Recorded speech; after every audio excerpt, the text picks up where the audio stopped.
আসসালামু আলাইকুম পোলাপান, কি অবস্থা সবার? কেমন আছো তোমরা? সবাইকে ওয়েলকাম। অলরেডি তোমরা অনেকেই সালাম দিয়ে দিছো। ওয়ালাইকুম আসসালাম। আমি আলহামদুলিল্লাহ ভালো আছি। তোমরা কেমন আছো? আরে তোমাদের মানে টানা 3 দিন ক্লাস নেওয়ার পরে এরপরেও আরো একদিন চলে আসছে। তো বলো, আগের দিনের পড়া কি কিছু পড়ছিলা? জিজ্ঞেস করলেও টেনশন হয় যে তোমরা আসলে এত পরিমাণে ক্লাস করো, কোনটার পড়া দেখে কোনটা পড়তেছো না পড়তেছো আল্লাহই জানে, তাই না? তো যাই হোক, আমাদের আজকে তো যেটা আমাদের গতদিন শুরু করছিলাম গতকালকে, সেটারই আজকে কন্টিনিউশন, এবং এটা আজকে শেষ হয়ে যাবে আমাদের। মনে হয় টানা বায়োলজি ক্লাস হচ্ছে এইবারই প্রথম পড়লো, টানা পরপর 2 দিন হচ্ছে বায়োলজি ক্লাস তোমাদের। হ্যাঁ, তো চলো তাহলে আমরা শেষ করব। গতকালকের ক্লাসে যেরকম বোঝার মতো জিনিসপত্র ছিল বা মনে রাখার মতো কিছু মজার মজার ব্যাপারগুলো ছিল, আজকে কিন্তু গতকালকের পড়াগুলো কাজে লাগবে। কারণ আজকে আমরা পরের অংশটুকু পড়বো তো, এবং এই অংশটুকু অনেকটা মোনোটোনাস, তোমার বিরক্তিকর লাগবে আর কি অনেকটা। কারণ ওই ঘুরে ফিরে কিছু বৈশিষ্ট্য, এবং সেই বৈশিষ্ট্যগুলো যারা আগের ক্লাস করছো তাদের জন্য ব্যাপারগুলো সহজ লাগবে। কারণ আমি যে গতদিন সিস্টেম বা টেকনিক বা ট্রিক্স দিয়ে বিভিন্ন জিনিসগুলো মনে রাখছিলাম না আমরা, যে কোনটার বৈশিষ্ট্য কেমন হবে না হবে, কি কিসের উপর কোনটার ক্ষেত্রে অ্যাসিলোমেট, তারপর কোনটা সংগঠন মাত্রা কেমন, এইসব জিনিস দেখছিলাম। তো সেই জিনিসগুলো আজকে কাজে লাগবে আবার। কারণ আজকে আমরা বাকি যে পর্বগুলো আছে নেমাটোডার পরের যে পর্বগুলো আছে সেগুলো দেখবো, ঠিক আছে? হ্যাঁ মেহেদি, দেখা যাক ইনশাল্লাহ। সো চলো শুরু করি। আমরা আমাদের আজকে মলাস্কা থেকে শেষ পর্যন্ত ইনশাল্লাহ শেষ করে ফেলবো। সো প্রথমে যদি চলে আসি মলাস্কা। এখন মলাস্কা নিয়ে যদি বলতে যাই, তার আগে তোমরা আমাকে বলো তো, গতদিন আমরা পড়ছিলাম পরিফেরা, বললে তোমাদের বলছিলাম যে কি মাথায় আনতে হবে, পরিফেরার বৈশিষ্ট্যগুলো মনে রাখার জন্য আমরা কি মাথায় আনবো?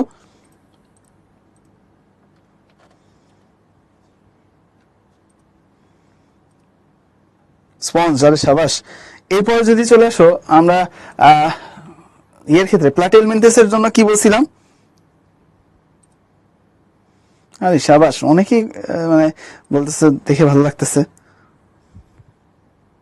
প্লেট প্লেট, আরে সাবাস। এরপরে নেমাটোডার জন্য তো আমরা নেমাটোডাই বলছিলাম, তাই না?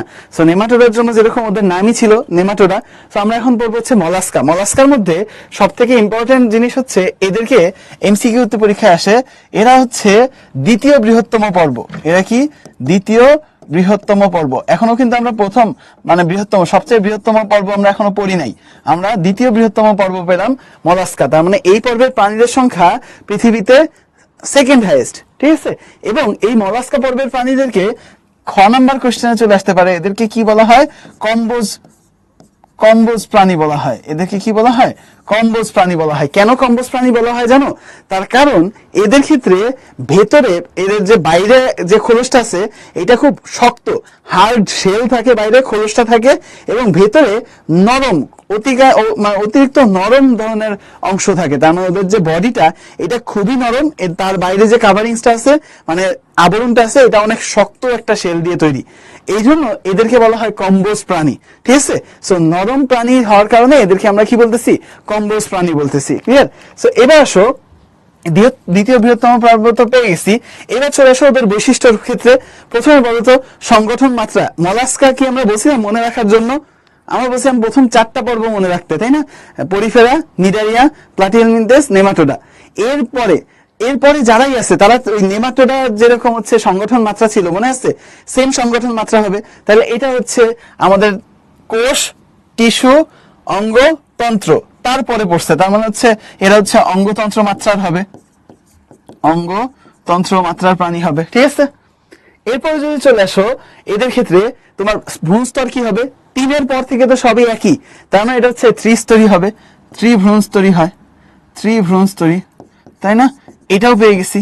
এরপর যদি তুমি আরেকটা বৈশিষ্ট্য আসো, সিলোমের কথা বলতে, সিলোম আমরা পেয়েছিলাম অ্যাসিলোমেট প্রথম 3টা, এরপর 4 নাম্বারটা ছিল নেমাটোডা, সিউডোসিলোমেট, আর বাকি সব ছিল ইউসিলোমেট। তার মানে এদের আর একটা বৈশিষ্ট্য এরা কি? ইউসিলোমেট, ইউসিলোমেট, ঠিক আছে? এটা আমরা পেয়ে গেছি। তাহলে এখন দেখো, আমাদের এই যে বৈশিষ্ট্যগুলো, অনেকগুলো বৈশিষ্ট্য কিন্তু অলরেডি পেয়ে গেছি। 3টা বৈশিষ্ট্য তুমি অলরেডি লিখে ফেলছো, তার সাথে তুমি বলছো এটা দ্বিতীয় বৃহত্তম প্রাণী। আর বাকি যেগুলো মলাস্কার জন্য স্পেসিফিক, সেই বৈশিষ্ট্য যদি চলে আসো, আমাদের নামের মধ্যেই কি পড়ছি আমরা? মলাস্কা, না? এই মলাস্কার শুরুর অংশটা মানে ম, এইটাই সবচেয়ে ইম্পর্টেন্ট। দেখো কিভাবে, এই মতে মনে রাখবা এদের মাংসল দেহ, মাংসল দেহ, মাংসল দেহ, এরপরে মাংসল পদ থাকে, মাংসল পদ থাকে। মেইনলি এই কারণেই এদেরকে আমরা বলতেছি হচ্ছে কম্বোজ প্রাণী, ঠিক আছে। এরপরে এদের ক্ষেত্রে খুবই ইম্পর্টেন্ট জিনিস হচ্ছে ওদের মেন্টল নামক খোলস থাকে, মেন্টল নামক খোলস থাকে। এই খোলসটা সেটা, এটা তো একটা খোলস, তার সাথে সাথে এইটা ওদের শ্বসনেও সাহায্য করতেছে। এই মেন্টলটা কি করতেছে, ওদের শ্বসনেও সাহায্য করে, ঠিক আছে। এরপর যদি চলে আসো এদের ক্ষেত্রে, এদের ক্ষেত্রে কি থাকে, এদের মুখ বিবরে, মুখ বিবর বা মুখ গহ্বর যেটা আর কি, মুখ বিবরে একটা স্পেশাল ধরনের জিহ্বা থাকে, যে জিহ্বাটা করাতের মতো অনেকটা, করাত যেরকম হচ্ছে, মানে করাত বলতেছি আমাদের রেতি, রেতি জিনিসটা হচ্ছে কি, রেতি হচ্ছে ওই যে অনেক সময় দেখবা যেরকম তোমার একটু খসখসে মানে ভারী এক ধরনের পাথর থাকে, যেই পাথরের মধ্যে যখন কোনো কিছু ঘষা হয় তখন ঘষলে তার উপরে যে চামড়াগুলো আছে এগুলো সব উঠে যায় বা ছিলে যায়, এরকম মনে অনেকটা। তুমি যদি চিন্তা করো যে রাস্তার যে মেইন রোড গুলো আছে না, মেইন রোড গুলোর ক্ষেত্রে দেখবে যেরকম একদম ওর ভিতরে যদি আল্লাহ না করুক কেউ হচ্ছে অ্যাক্সিডেন্ট করে, একদম ছেঁচে যায় না, দেখা যায় যেরকম চামড়া চামড়া হচ্ছে উঠে যাবে, এরকম ওদের ক্ষেত্রেও দেখা যায় যেরকম রেতির মতো হচ্ছে জিহ্বা থাকে, যেটা দিয়ে ওরা যখন খাবার ভিতরে নিতে যায় ওই খাবারটা ওর জিহ্বা দিয়ে ঘষা খেয়েই দেখা যায় যেরকম কাহিল হয়ে যাবে, ঠিক আছে। মুখ বিবরে কি থাকে তাহলে, মতে মুখ বিবরে স্পেশাল এক ধরনের জিহ্বা, সেটা কি রেতি জিহ্বা থাকতেছে, ঠিক আছে, এটা আছে। এরপরে মনে রাখবা ওদের মুক্ত ধরনের রক্ত সংবহন তন্ত্র থাকে, ওদের কি থাকে, মুক্ত ধরনের রক্ত সংবহন তন্ত্র। কতটুক মুক্ত, অর্ধমুক্ত, অর্ধমুক্ত ধরনের রক্ত সংবহন তন্ত্র থাকে, ঠিক আছে। তাহলে ওদের ক্ষেত্রে কতটুক থাকে, অর্ধমুক্ত ধরনের রক্ত সংবহন তন্ত্র থাকে। তার মানে মুক্ত রক্ত সংবহন তন্ত্র, গতদিন কি পড়ছিলাম যে রক্তটা দেহের যে কোনো একটা গহ্বরে, রক্তবাহিকার মধ্যে দিয়ে না যেয়ে গহ্বরের মধ্যে উন্মুক্ত হবে। তার মানে ওদের দেহে কি আছে, দেখা যাচ্ছে মুক্ত গহ্বর থাকে, মুক্ত গহ্বর থাকবে, মুক্ত গহ্বর। সেটাকে আমরা আকিকা দিয়ে নাম রাখছি কি, আকিকা দিয়ে নাম রাখছি হচ্ছে হিমোসিল, এটার নাম হচ্ছে হিমোসিল, ঠিক আছে। তো এইগুলো হচ্ছে এদের বৈশিষ্ট্য, ক্লিয়ার। তাহলে এই হচ্ছে আমাদের মলাস্কার বৈশিষ্ট্য, যেটা আমরা একটা শব্দ মানে মলাস্কা যেটা তাদের নাম, সেটার প্রথম অক্ষর ম দিয়ে আমরা পড়ে ফেলছি। তাহলে আমরা যদি একবার রিক্যাপ করি আসো, আমরা বলতে পারবো এদের ক্ষেত্রে মতে এটা হচ্ছে মাংসল দেহ থাকে, এদের মাংসল পথ থাকে, আর এর বাইরে দেখা যায় যে মেন্টল নামক একটা খোলস থাকে, সেটা দিয়েই তারা কি করে, শোষণ করে। এরা এরকম হওয়ার কারণে এদেরকে কম্বোজ প্রাণী বলা হয়। এরপরে দেখছি এদের মুখ বিবরে স্পেশাল এক ধরনের জিহ্বা আছে, যেটাকে বলতেছি রেতি জিহ্বা। এছাড়া এদের সংবহন তন্ত্রটা কেমন, মুক্ত, অর্ধমুক্ত ধরনের, আর রক্তটা তার মানে মুক্ত একটা গহ্বরে, দেহ গহ্বরে উন্মুক্ত হয়, সেইটাকেই বলতেছি হচ্ছে হিমোসিল, ঠিক আছে। এটা আমরা এখান থেকে পেয়ে গেছি। এই জিনিসগুলো আমরা যদি লিখতে পারি, তোমার রিটেনে তোমার হচ্ছে স্যার এমনিতেই খুশিতে পাগল হয়ে যাবে, কারণ অনেক পয়েন্ট তুমি লিখে ফেলছো অলরেডি, তাই না। সরি, আমরা এখান থেকে পেয়ে গেছি। তাহলে দেখো এই যে এটাই আছে দেহ মাংসল, এরা দ্বিপার্শ্বীয় প্রতিসম। এমসিকিউর জন্য মনে রাখতে পারো যে এটা গ্যাস্ট্রোপোডা ছাড়া বাকিগুলো সবাই দ্বিপার্শ্বীয় প্রতিসম। এরা সিলোমেট, মানে ওই যে আগেই বলছি এরা ইউসিলোমেট। এদের মেন্টল নামক খোলস থাকে, এই মেন্টল নামক খোলস দিয়ে হচ্ছে কি শ্বসন সম্পন্ন করতে পারে, সাথে ফুলকাও থাকে। আর ওদের এই যে রেতি জিহ্বা আছে, রেতি জিহ্বারে ইংলিশে বলা হয় রেডুলা, আর এইটা হচ্ছে হিমোসিল থাকতেছে, ঠিক আছে। ওদের ক্ষেত্রে রক্তপূর্ণ গহ্বর। তাহলে এই অংশটুকু আমরা এখান থেকে পেয়ে গেছি, ঠিক আছে। হ্যাঁ, আরে সিরিজ কাগজ ওই ছুরি ধার করে, এই রাবি ঠিকঠাক বলছো, ছুরি ধার করে। কয়টা লিখবা এটা ডিপেন্ড করতেছে আসলে তুমি লিখতেছো কত নাম্বার কোশ্চেন, এরপরে তুমি লিখতেছো হচ্ছে যদি বলা হয় যে তোমার সময় কেমন আছে এটার উপর। অনেকে মনে করো যেরকম 8টা পয়েন্ট লিখে ফেলতে সময় লাগবে না, এরকম খুব অল্প সময় লাগে। আবার ওই কারো 6টা পয়েন্ট লিখতে সময় বেশি লাগে। যখন তোমার মনে থাকবে তখন সেটা লেখাটা দ্রুত হয়। এবং যেই মানে এটা লেখার মধ্যে কিছু টেকনিক আছে, বিশেষ করে বোর্ড পরীক্ষার খাতায়। যেমন তুমি যখন লিখতে যাবা, তোমার বোর্ড পরীক্ষার খাতার প্রথম কোশ্চেনটা কিন্তু তোমার নাম্বার ক্যারি করবে। কেন নাম্বার ক্যারি করবে কেন? কারণ হচ্ছে তোমার যখন প্রথম কোশ্চেনটা স্যার দেখবে, তোমার খাতা সম্পর্কে একটা আইডিয়া হয়ে যাবে বা একটা ইমপ্রেশন ক্রিয়েট হবে যে তুমি স্টুডেন্টটা কেমন। এই জন্য সবসময় প্রথম কোশ্চেন যেটা অ্যান্সার করবা, এটা অবশ্যই তুমি খুব ভালো পারো এরকম হইতে হবে, এবং এটার মধ্যে চেষ্টা করবা চিত্রওয়ালা কোশ্চেনের অ্যান্সার করার, যাতে তুমি যে স্টুডেন্ট ভালো সেটা তুমি লেখার মাধ্যমে দেখাই দিছো, তার সাথে সাথে তুমি চিত্র আঁকছো, তার মানে তুমি আসলে এই পরীক্ষার লেখা সম্পর্কে অ্যাওয়ার আছো। এই জিনিসগুলো স্যাররা বুঝে যায়। এই জিনিসটা দেখলে স্যারের ইমপ্রেশন এমনি ভালো হবে। তাই বলে আবার এটা আর লিখতে যে দেখা গেছে যে এরকম সৃজনশীল একটা বাদ দিয়ে চলে আসছি, ভাই ওইখানে যে আর্টটা করছিলাম আগুন আঁকছি, এই আগুন আঁকার কারণে লাস্টের কোশ্চেন অ্যান্সার করার সময় আগুনে পড়ে গেছে, এরকম হইলে হবে না। ঠিক আছে, টাইম ভাগ করে নিতে হবে। প্রথম কোশ্চেন একটু টাইম বেশি লাগবে, এটাই স্বাভাবিক, কিন্তু পরের গুলা যেন হচ্ছে ওই সেই অনুযায়ী ভাগ করা থাকে, এইভাবে লিখতে হবে। ঠিক আছে, সো তুমি কখন কি লিখতেছো এটা একটু খেয়াল রেখো। হ্যাঁ জিতু, ওয়েলকাম তোমাদের। সো যাই হোক, তোমাদের এটা আমরা এখান থেকে পেয়ে গেছি। তাহলে এখন আসো, এই যে এইটা যে পড়লাম 1 মিনিট টাইম দিলাম, একটু এখন একবার তোমরা একটু পড়ে ফেলো, যার যার হয়ে যাবে একটু ডান লিখে দিও। ঠিক আছে, এই তোমাদের ক্লাসের মধ্যে টাইম নষ্ট করি আমি, এই 1 মিনিট 1 মিনিট 2 মিনিট এরকম করে টাইম দিয়ে, যাতে ক্লাসের মধ্যে অ্যাটলিস্ট তোমার পড়াটা হয়ে যায়।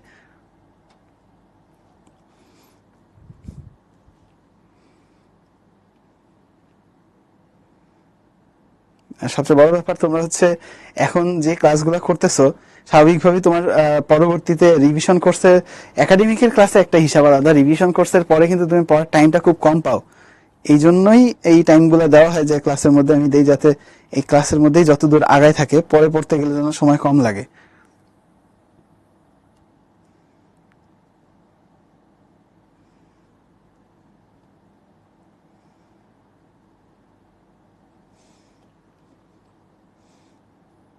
আরে সাবাস,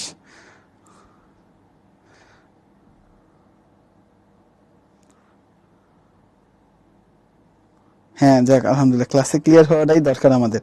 সবাই দেখে মনে হচ্ছে যে এরকম বিরাট দানশীল ব্যক্তি, সবাই এখানে দান করছে আলহামদুলিল্লাহ।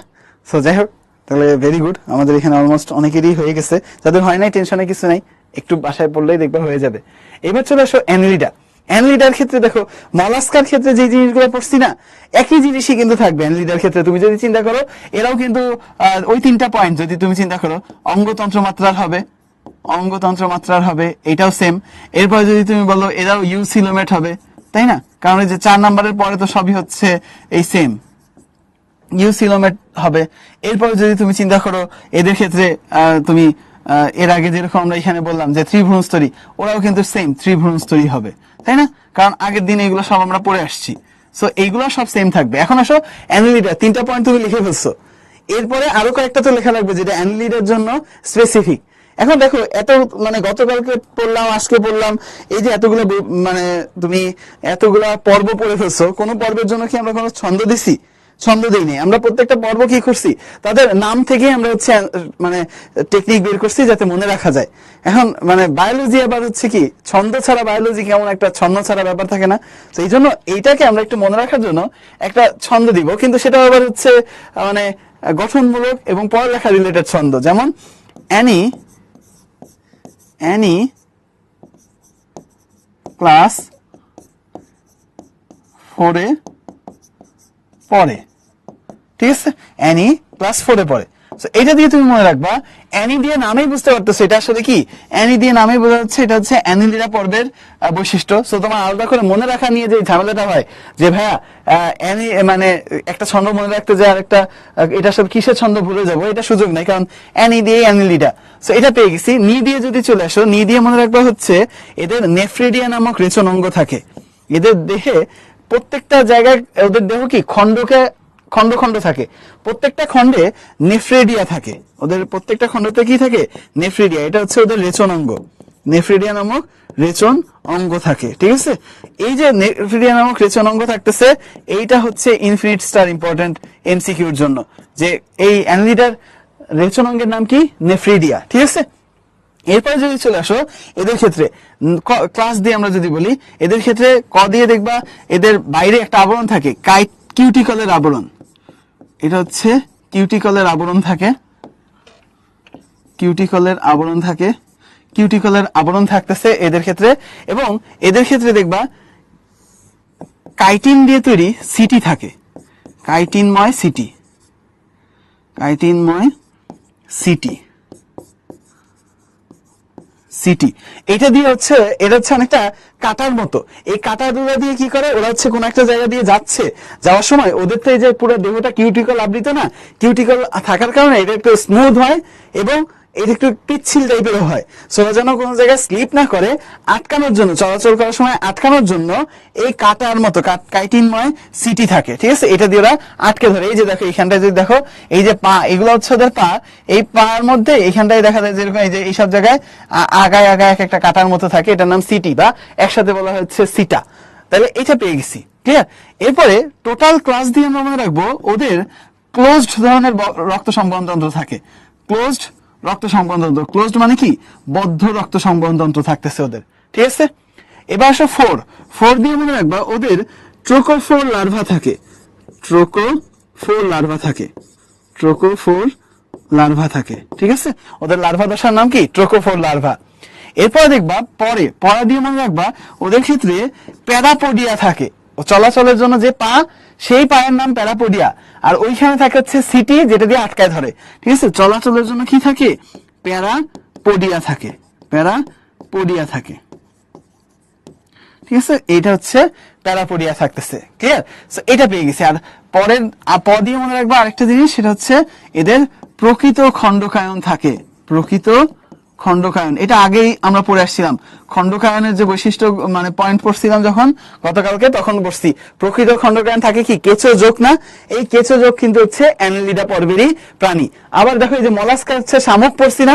মলাস্কার একটা ইম্পর্টেন্ট প্রাণীর নাম হচ্ছে অক্টোপাস, যেটা আমরা সামুদ্রিক প্রাণী হিসেবে মনে করি হচ্ছে একাইনোডার্মাটা। আসলে একাইনোডার্মাটা না, অক্টোপাস কি মলাস্কার মধ্যে পড়বে, ঠিক আছে? এই এই হচ্ছে আমাদের এখানে একটা ভুল হয়। তাহলে অক্টোপাসটা অবশ্যই মলাস্কার মধ্যে পড়বে, ঠিক আছে? আর এখানে কেঁচো যোগ, এগুলো হচ্ছে ছোট ছোট খণ্ড দিয়ে তৈরি, এদের প্রকৃত খণ্ডকায়ন থাকে। তাহলে আমরা অ্যানিলিডা পড়ছি, অ্যানি ক্লাস 4 এ পড়ে। অ্যানিতে হচ্ছে অ্যানিলিডা, নিতে নেফ্রিডিয়া নামক রেচনাঙ্গ থাকে। এই যে এদের প্রত্যেকটা খণ্ডকের মধ্যে একটা করে রেচনাঙ্গ থাকতেছে। এই জন্য নেফ্রিডিয়াকে বলা হয় সেগমেন্টাল অর্গান। এটাকে কি বলা হয়, সেগমেন্টাল অর্গান, সেগমেন্টাল অর্গান। এইসব ওদের এইসব সেগমেন্টাল অর্গান পড়তে যে তোমাদের অবস্থা হয়ে যায় এই যে মেন্টালের মতো, ঠিক আছে? তো যাই হোক, এইগুলো আমরা এখান থেকে পেয়ে গেছি। তাহলে এটা পেলাম। এরপরে ক্লাস দিয়ে বলছি এটা হচ্ছে ক্লোজড বা বদ্ধ রক্ত সংবহনতন্ত্র থাকে, কিউটিকলে আবৃত থাকতেছে, কাইটিনময় সিটি থাকতেছে, ট্রোকোফোর লার্ভা থাকতেছে, পরে দিয়ে পেশল প্যারাপোডিয়া থাকতেছে, আর প্রকৃত খণ্ডকায়ন থাকতেছে। এটাই দেখো দ্বিপাশীয় প্রতিসময় যে সিলম বলছি, হচ্ছে আগেই বলছি এটা হচ্ছে ইউসিলোমেট। এই যে কিউটিকলের আবরণ আছে, প্রকৃত খণ্ডকায়ন আছে, সিটি আছে, প্যারাপোডিয়া আছে, নেফ্রিডিয়া রেচনাঙ্গ, বদ্ধ রক্ত সংবহনতন্ত্র, ট্রোকোফোর লার্ভা, ঠিক আছে? কেঁচো হচ্ছে এদের এক্সাম্পল। তাহলে এইটা আমরা এখান থেকে পেয়ে গেছি, ক্লিয়ার? এই চ্যাপ্টার থেকে কি মাস্ট কোশ্চেন আসে? অলমোস্ট আসে। এই চ্যাপ্টারের সাথে 2 নাম্বার চ্যাপ্টারটা লিংক করা যায়। তো দেখা গেল আগে যেটা হইতো, যখন ফুল সিলেবাস ছিল, তখন কিন্তু 1 আর 2 লিংক করে ভালোই কোশ্চেন আসতো। সব বোর্ডে এরকম আসে তা না, কিন্তু 1 আর 2 লিংক করে কিন্তু কোশ্চেন আসে, ঠিক আছে? সেই জন্য এখন যেহেতু, আর মাঝখানে যেহেতু শর্ট সিলেবাস ছিল, তখন তো আসলে চ্যাপ্টারই কম ছিল, সেই জন্য ইন্ডিভিজুয়ালি চ্যাপ্টার ওয়াইজ কোশ্চেন আসতো। এই চ্যাপ্টার থেকে একটা কোশ্চেন আসতো এরকম। সো এখন যেহেতু মানে ফুল সিলেবাস, সো এই চ্যাপ্টার থেকে ফুল একটা না আসলেও, বা ফুল একটা যে আসলো না আসলেও, দেখা যাবে যে এটার সাথে মানে 2 নাম্বার চ্যাপ্টার লিংক করে একটা কোশ্চেন করে ফেলতে পারে, ঠিক আছে?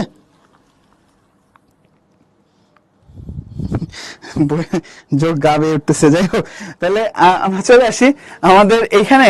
এইটার জন্য তোমাদের 1 মিনিট টাইম দিলাম, একটু পড়ে ফেলো এটা, ঠিক আছে? পড়ে যা যা হয়ে যাবে, ডান অলরেডি ডান লিখে রাখছে যে ভাই ডান।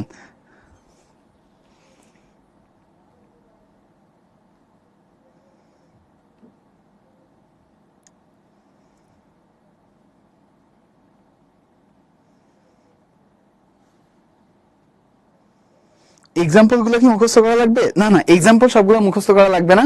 তুমি জাস্ট এক্সাম্পল যে কোনো একটা মুখস্থ করবা, যাতে তুমি হচ্ছে যদি পরীক্ষায় উদাহরণ সহ লিখতে বলে, একটা উদাহরণ লিখে দিয়ে আসতে পারো, কারণ একটা করে উদাহরণ মনে রাখলেই হবে। আর সেই জন্যই আমি হচ্ছে স্লাইড গুলোতে দেখবা একটা করে উদাহরণই রাখছি, কমন গুলা।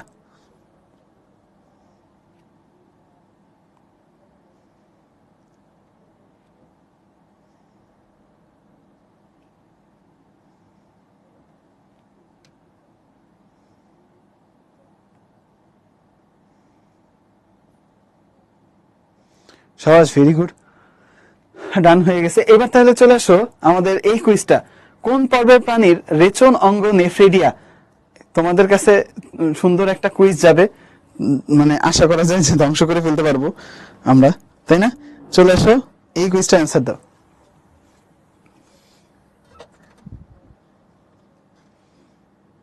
ইয়েস, শাবাশ, সাকসেসফুলি কুইজ ধ্বংস হয়ে গেছে, চাঁদে পাঠাই দিছো। তাহলে এখন তারপরে বেশ ভালো অ্যামাউন্টে কারেক্ট অ্যান্সার আসছে। রেচনাঙ্গ নেফ্রিডিয়া কার একটু আগে পড়ে আসছি আমরা, অ্যানিলিডা, তাই না? একদম গরম গরম পরে ভুল করা মানে হচ্ছে আমরা হয় ইচ্ছা করে ভুল করছি, নাহলে কুইজ আসতে দেরি হয়েছে, সরি কুইজ তাড়াতাড়ি চলে আসছে তোমার পড়ার আগে, সেক্ষেত্রে একটু ভুল হইতে পারে নেটওয়ার্ক ইস্যুর কারণে। সো যাই হোক, এটা আমরা এখান থেকে পেয়ে গেছি। এবার চলে আসো আর্থ্রোপোডা। আর্থ্রোপোডা বা সন্ধিপদী প্রাণী যেটা আর কি আসছে। সো আর্থ্রোপোডা বা সন্ধিপদী প্রাণী, এইটা আমাদের ওই যে আগে বলছিলাম না, নিডারিয়া আমাদের পড়া লাগে না কেন? কারণ আমরা হাইড্রা পড়ি, সেই জন্য। সেই আর্থ্রোপোডা বা সন্ধিপদী প্রাণী এইটাও আমাদের সেম। কারণ কি? কারণ এইটাই আমরা হচ্ছে ঘাস ফড়িং পড়ি।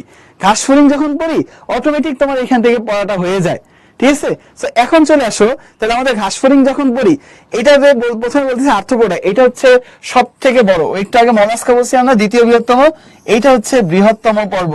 এবার এদের ক্ষেত্রে আসো, অঙ্গতন্ত্র মাত্রাল হবে, কিউসিলোমেট হবে, এবং এরা হচ্ছে দ্বিভ্রূণস্তরী হবে, এইগুলো আমরা পারবো। এবং এইটা হচ্ছে দ্বিপার্শ্বীয় প্রতিসম। এখন খেয়াল করে দেখবা, দেখো এইটাও দ্বিপার্শ্বীয় প্রতিসম, আগেরটাও দ্বিপার্শ্বীয় প্রতিসম, এই মলাস্কাও দ্বিপার্শ্বীয় প্রতিসম। তার মানে যত উন্নতর দিকে যাচ্ছে পর্বগুলা, তত সবগুলা দ্বিপার্শ্বীয় প্রতিসম হচ্ছে, ঠিক আছে? এই জিনিসটা একটু মাথায় রেখো।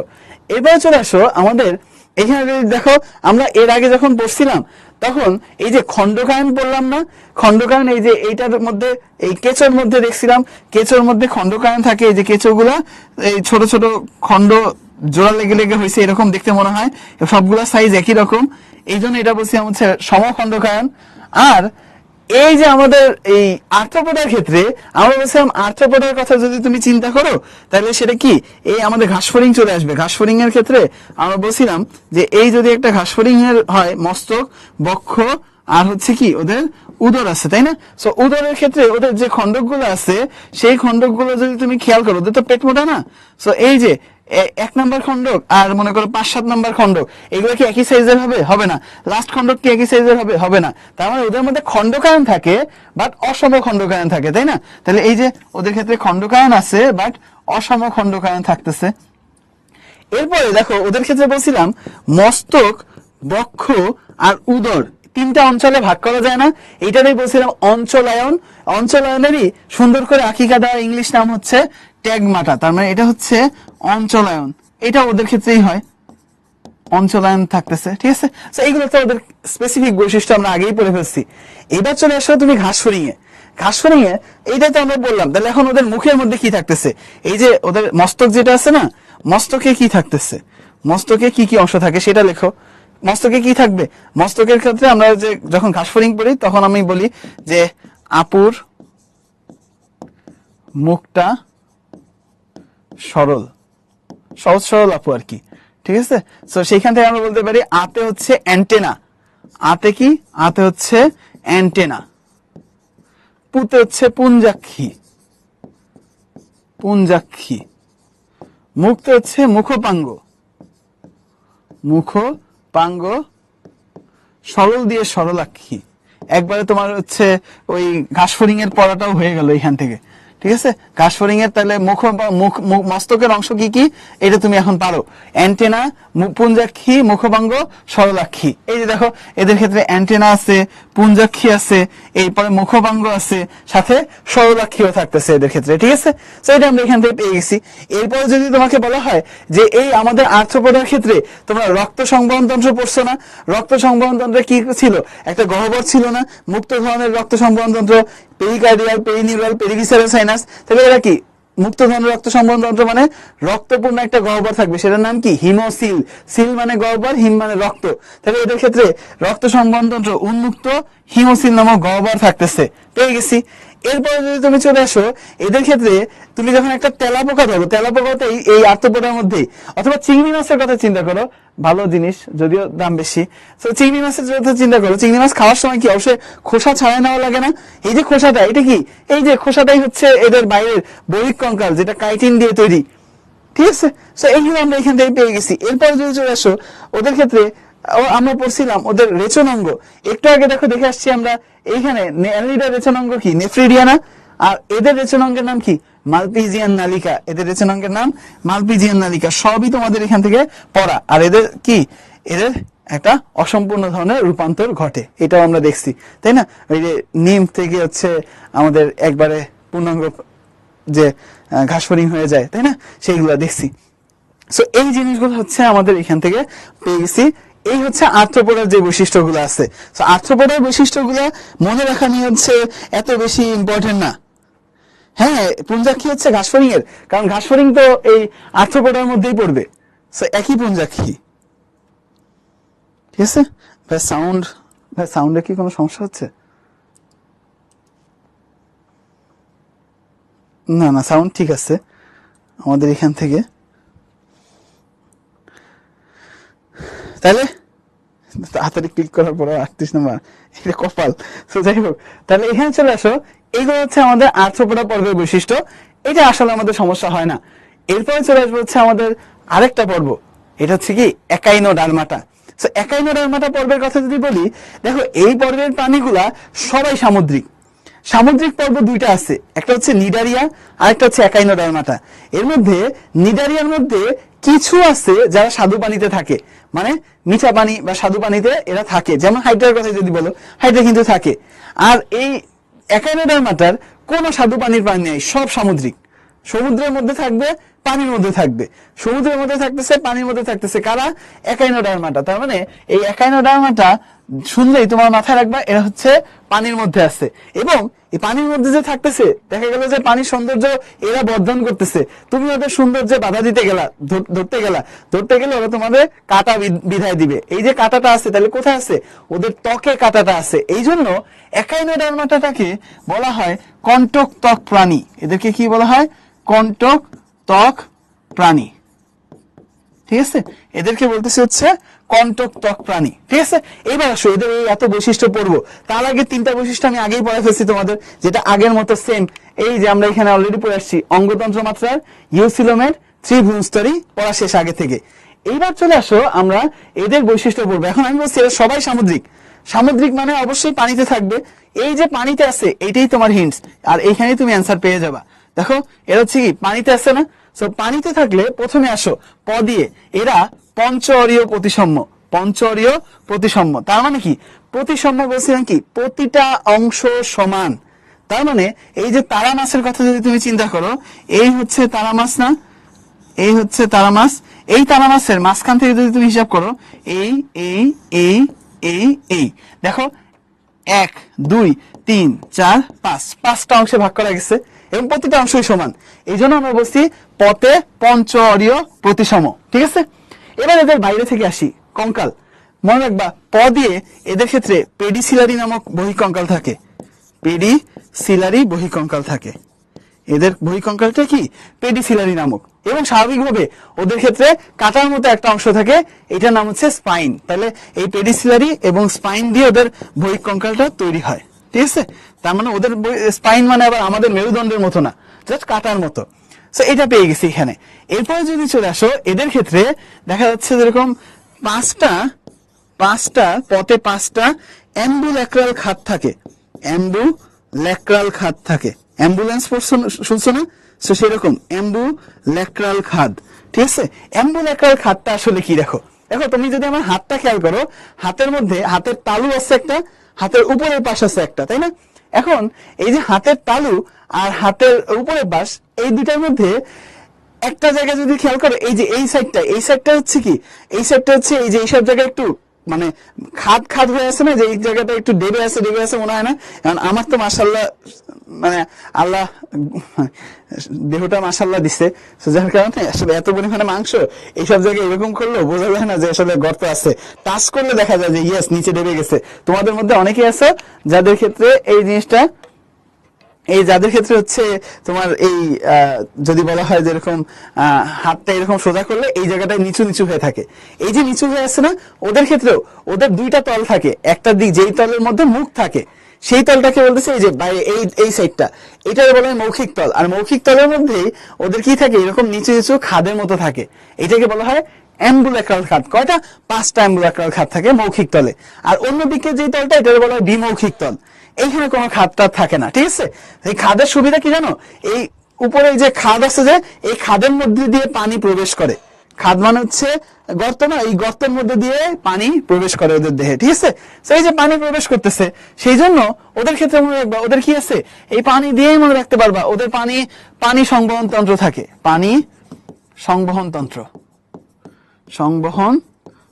থাকে, ওদের পানি সংবহন তন্ত্র থাকতেছে। ঠিক আছে, আর এই যে পানিগুলো যাচ্ছে কোথায়, ওদের যে পা আছে এই পা গুলো নলাকার, এদেরকে বলা হয় নদী, মনে রাখবা নালিকা পথ থাকে এদের, নালিকা পথ থাকে এদের নালিকা পথ থাকতেছে। ঠিক আছে, এরপরে মনে রাখবা এদের যে জিনিসটা হয়, ওদের ক্ষেত্রে দেখা যায় যেরকম আলাদা রক্ত সংবহন তন্ত্র নাই, কিন্তু রক্ত সংবহন তন্ত্রের জন্য কাজ করতে পারে, সেই জন্য স্পেশাল এক ধরনের তন্ত্র আছে, সেটা দিয়ে আমরা বলি হচ্ছে এদের ক্ষেত্রে,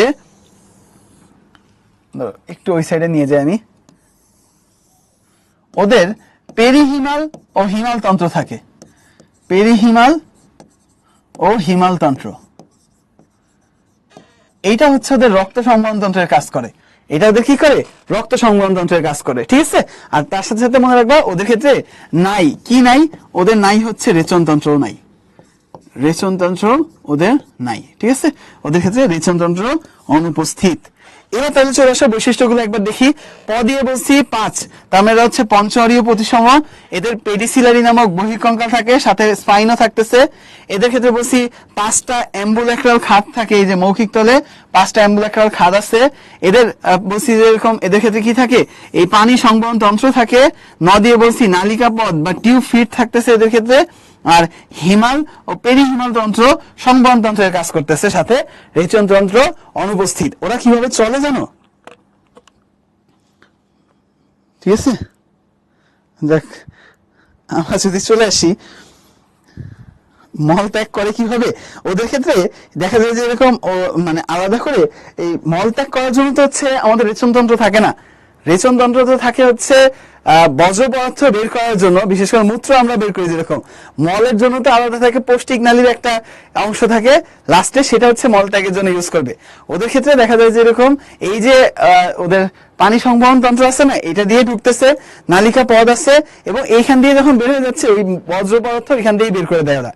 দেখো ওদের হাত, ওরা চলে কিভাবে, আমরা বললাম কি এরকম না, এরকম হচ্ছে একটা, যদি তুমি চিন্তা করো এটা হচ্ছে আঙ্গুলের এই মাথাগুলো হচ্ছে ওদের নালিকা পদ। ঠিক আছে, আর এই জায়গাগুলোতে কি থাকে বলছি না, এইখানে থাকে হচ্ছে ওদের অ্যাম্বুলাক্রাল খাদ থাকে, খাদ মানে হচ্ছে গর্তের মতো। এখন ওরা তো পানিতে থাকতেছে, এই পানি চলে আসে খাদের মধ্যে, খাদের মধ্যে চলে আসলে দেখো এই যে নালিকা পথ যেগুলো আছে এর মধ্যে প্রথমে পানি নাই, এখন এই খাদ দিয়ে নালী, যেহেতু পানি সংবহন তন্ত্র আছে ওই জায়গা দিয়ে দেখা যাচ্ছে নালিকা পথে পানি চলে যাচ্ছে। আগে পাটা কি ছিল, পাটা ভাঁজ হয়েছিল, এখন নালী চলে যাওয়ার কারণে টিউবটা সোজা হয়ে যাবে, সো ওদের পা এরকম লম্বা হয়ে যায়। লম্বা হয়ে গেলে তার মানে এরকম ছিল, এই যে লম্বা হয়ে গেল, এটা কি করে এইরকম ভাবে লম্বা হয়ে লাফ দেয়, লাফ দিয়ে আবার সামনে একটা জায়গায় যেয়ে পড়ে, যেখানে যে পড়লে দেখো চাপ লাগবে না, চাপ লাগবে এই নালিকা পথের মধ্যে যে পানিটা আছে এটা একটা চাপ খায়, চাপ খেয়ে এইটা আবার সেই এই যে পানি সংবহন তন্ত্র দিয়ে অ্যাম্বুলাক্রাল খাদ দিয়ে আবার বের হয়ে যায়। সো তার মানে আবার পাটা ভাঁজ হয়ে গেল, আবার পানি আসবে, আবার সে হচ্ছে বা নালিকা পথটা লম্বা হবে, সে লাফ দিবে। সো এইভাবে এইভাবে এইভাবে এইভাবে লাফায় লাফায় ওরা চলে। ঠিক আছে, এইটা হচ্ছে এই তারা মাছ বা হচ্ছে একাইনোডার্মাটার চলনের সিস্টেম। ক্লিয়ার? আর এখানে ওদের ক্ষেত্রে যেটা হয়, ওদের গায়ে যে কাঁটা আছে না, কণ্টকতক প্রাণী, খুবই ডেঞ্জারাস কাঁটা, যথেষ্ট একজনকে মারার জন্য। ঠিক আছে, ওদের কাঁটায় এত পরিমাণে বিষ থাকে। ঠিক আছে, এই জন্য এদের কাটার জন্য, স্পেশালি কাঁটা অনেকেরই থাকে, কিন্তু এদের কাঁটাটা খুবই ডেঞ্জারাস, এদেরকে আমরা কণ্টকতক প্রাণী হিসেবে মনে রাখি। ঠিক আছে, বুঝে গেছে? তো এইগুলো আমরা এখান থেকে পেয়ে গেছি। সো হচ্ছে পানি যখন বের হয়ে যাচ্ছে না, পানি যখন বের হয়ে যাচ্ছে তার সাথে আবার হচ্ছে ওদের পানি সংবহন তন্ত্র এবং অন্যান্য তন্ত্রগুলো ইন্টারকানেক্টেড থাকার কারণে দেখা যাচ্ছে যে বর্জ্য পদার্থগুলো যেগুলো আসতেছে ওইগুলো আস্তে আস্তে ব্যাপন প্রক্রিয়ায় বের হয়ে যায়। ঠিক আছে। সো এই হচ্ছে আমাদের একাইনোডার্মাটার যে হিসাব নিকাশ। একাইনোডার্মাটার জন্য তোমাদের আবার হচ্ছে 1 মিনিট টাইম দিই, এটা একটু পড়ে ফেলো।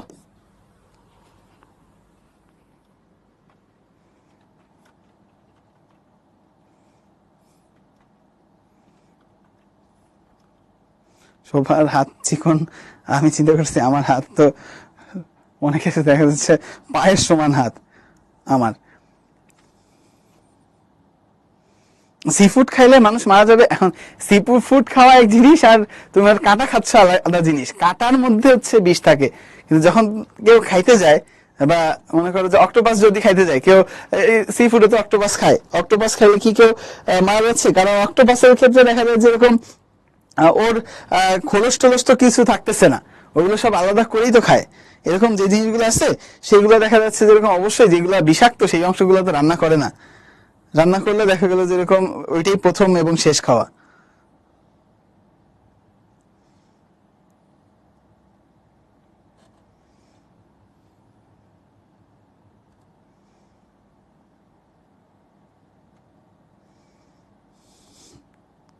মোটা হওয়ার টিপস, নাউজুবিল্লাহ, আমি কখনোই এটা বলবো না যে মোটা হও, নর্মাল থাকো, এটাই ভালো। আমি তো মোটা হয়ে জানি, আমি তো আসলে মোটা না, স্বাস্থ্যবান। পর্বের ক্লাসগুলো কি পড়া লাগবে না? এই ক্লাসগুলো এরকম পড়া লাগবে না, ঠিক আছে? ক্লাসগুলো থেকে এরকম আসে না। সো যাই হোক, চলে আসো। আমাদের অলরেডি অনেকেই ডান লিখে ফেলছো, সো আমাদের এই অংশগুলো হয়ে গেছে। আশা করি আমরা চলে আসতে পারি আমাদের এই যে একাইনোডার্মাটার মাধ্যমে আমরা একদম লাস্ট যেই পর্বটা আছে সেই পর্বের মধ্যে এখন প্রবেশ করতে যাব। তার আগে এখানে কোন পর্বের প্রাণীতে কাঁটাযুক্ত ত্বক দেখা যায়? এই যে নাও, পোল সুইসাইড করার জন্য তোমাদের কাছে যাচ্ছে।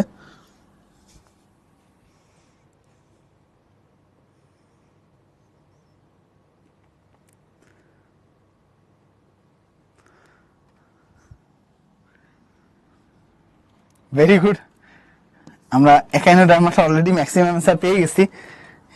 এর মধ্যে অনেকে আমরা হচ্ছে ভুল করছি, মাশাআল্লাহ। আমাদের ওই যে তোমরা ব্যাপারটা হচ্ছে, অনেকে যারা স্বেচ্ছায় ভুল করে তাদের ব্যাপারটা আমি বুঝি। সবাই চাই কি, failure is the pillar of success না? এখন সবাই হচ্ছে পিলার করতেছে। গতকালকে বলছিলাম না যে বেস শক্ত করতে হবে, চাইনিজ বাঁশের মতো।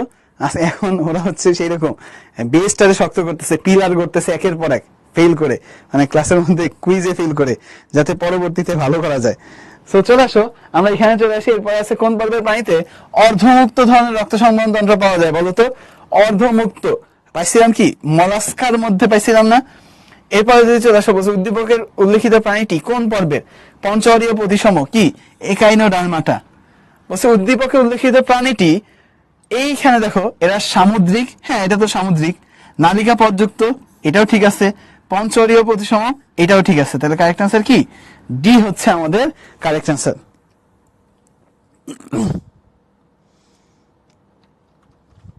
Very good. সো এগুলো আমরা এখান থেকে পেয়ে গেছি। এইবার চলে আসো, আমরা আমাদের সেলিব্রিটি যে পর্ব আছে সেই পর্বে চলে আসি। সেলিব্রিটি পর্ব আমাদের চরদাতা, তাই না, যেটা আমরা করদাতা বলি। সো এই যে আমাদের করদাতা আছে, এটা স্বাভাবিক হবে যতগুলো পর্ব আছে তার মধ্যে সব থেকে উন্নত হচ্ছে কি করদাতা। এখন করদাতার মধ্যে যদি বলি, যে বললাম যে সেলিব্রিটি পর্ব, এখন সেলিব্রিটির কথা যদি বলো, মানে স্বাভাবিক যত সেলিব্রিটির কথাই বলবা, সেলিব্রিটিদের একটা ইউনিক ফিচার হচ্ছে তাদের ফ্যান্স ফলোয়ার্স থাকে, তাই না? সেই জন্যই তো তারা সেলিব্রিটি। সো এই যে সেলিব্রিটিদের যে ফ্যান্স ফলোয়ার্স আছে, করদাতা যদি হচ্ছে তোমার সেলিব্রিটি পর্ব হয়, তাহলে ওর কি ফ্যান্স ফলোয়ার্স থাকা উচিত নাকি উচিত না? অবশ্যই উচিত। তাহলে ওদের ক্ষেত্রেও ফ্যান্স ফলোয়ার্স থাকবে। ফ্যান্স ফলোয়ার্সটা কি আসলে দেখো, ওদের ক্ষেত্রে এফ তে হচ্ছে, যদি প্রথমে তুমি চিন্তা করো, ওদের ক্ষেত্রে কি থাকবে? ফুলকা থাকবে বা ফুলকা রন্ধ্র থাকবে। আমরা যদি আলাদা একটা হচ্ছে পেজ নিয়ে দিই, ঠিক আছে, আমরা চলে আসি আমাদের করদাতার ক্ষেত্রে। করদাতার ক্ষেত্রে আমরা বলতে পারি ওদের কি আছে? ফ্যান্স ফলোয়ার্স আছে। সো এই যে ফ্যান্স ফলোয়ার্স আছে, এফ দিয়ে মনে রাখবা, ওদের এফ তে হচ্ছে ফুলকা রন্ধ্র, ফুলকা রন্ধ্র, ফুলকা রন্ধ্র থাকে, ঠিক আছে। এরপর যদি চলে আসো এতে, এতে কি থাকে? এতে হচ্ছে এন্ডোস্টাইল থাকে। এগুলো আমরা বলবো, চিন্তার কিছু নাই, ঠিক আছে। ওদের কি থাকে? এন্ডোস্টাইল থাকে। এরপরে এন দিয়ে যদি চলে আসো, এনতে ওদের নটোকর্ড থাকে, গতকালকে আমরা সেটা পড়ছিলাম, নটোকর্ড থাকে, এবং এসতে যদি চলে আসো ওদের ক্ষেত্রে কি থাকে, স্নায়ু রজ্জু থাকে, স্নায়ু রজ্জু থাকে, ঠিক আছে, স্নায়ু রজ্জু থাকে। এইগুলো হচ্ছে কার বৈশিষ্ট্য, এই আমাদের যে কর্ডাটা আছে ওদের বৈশিষ্ট্য। তো আমরা সেলিব্রিটির বৈশিষ্ট্য, যেহেতু ওদের ফ্যান্স ফলোয়ার্স আছে। এখন সেলিব্রিটিদের ক্ষেত্রে যদি তুমি চিন্তা করো, এদের মধ্যেও কিন্তু আবার ক্যাটাগরি আছে, তাই না? সেলিব্রিটি বা ফ্যান্স ফলোয়ার্স তো তোমার হিরো আলমেরও আছে না? সো সেও একজন সেলিব্রিটি। আবার তুমি যদি চিন্তা করো যে শাহরুখ খান বা আমির খান, সালমান খান, এদেরও কিন্তু ফ্যান্স ফলোয়ার্স আছে, এরাও সেলিব্রিটি। বা বাংলাদেশের সাকিব খান সেলিব্রিটি। এখন তুমি নিজেই চিন্তা করে দেখো তো, হিরো আলম যে লেভেলের সেলিব্রিটি, আর বাকিরা ওরা কি মানে ওরাও সেলিব্রিটি। এখন দুইটা ফ্যান, দুই ক্যাটাগরির ফ্যান থাকবে না, যারা হিরো আলমের ফ্যান, আবার যারা হচ্ছে সাকিব খান বা শাহরুখ খান বা সালমান খান এদের ফ্যান। সো কাদের ফ্যান উন্নত হবে বলো তো?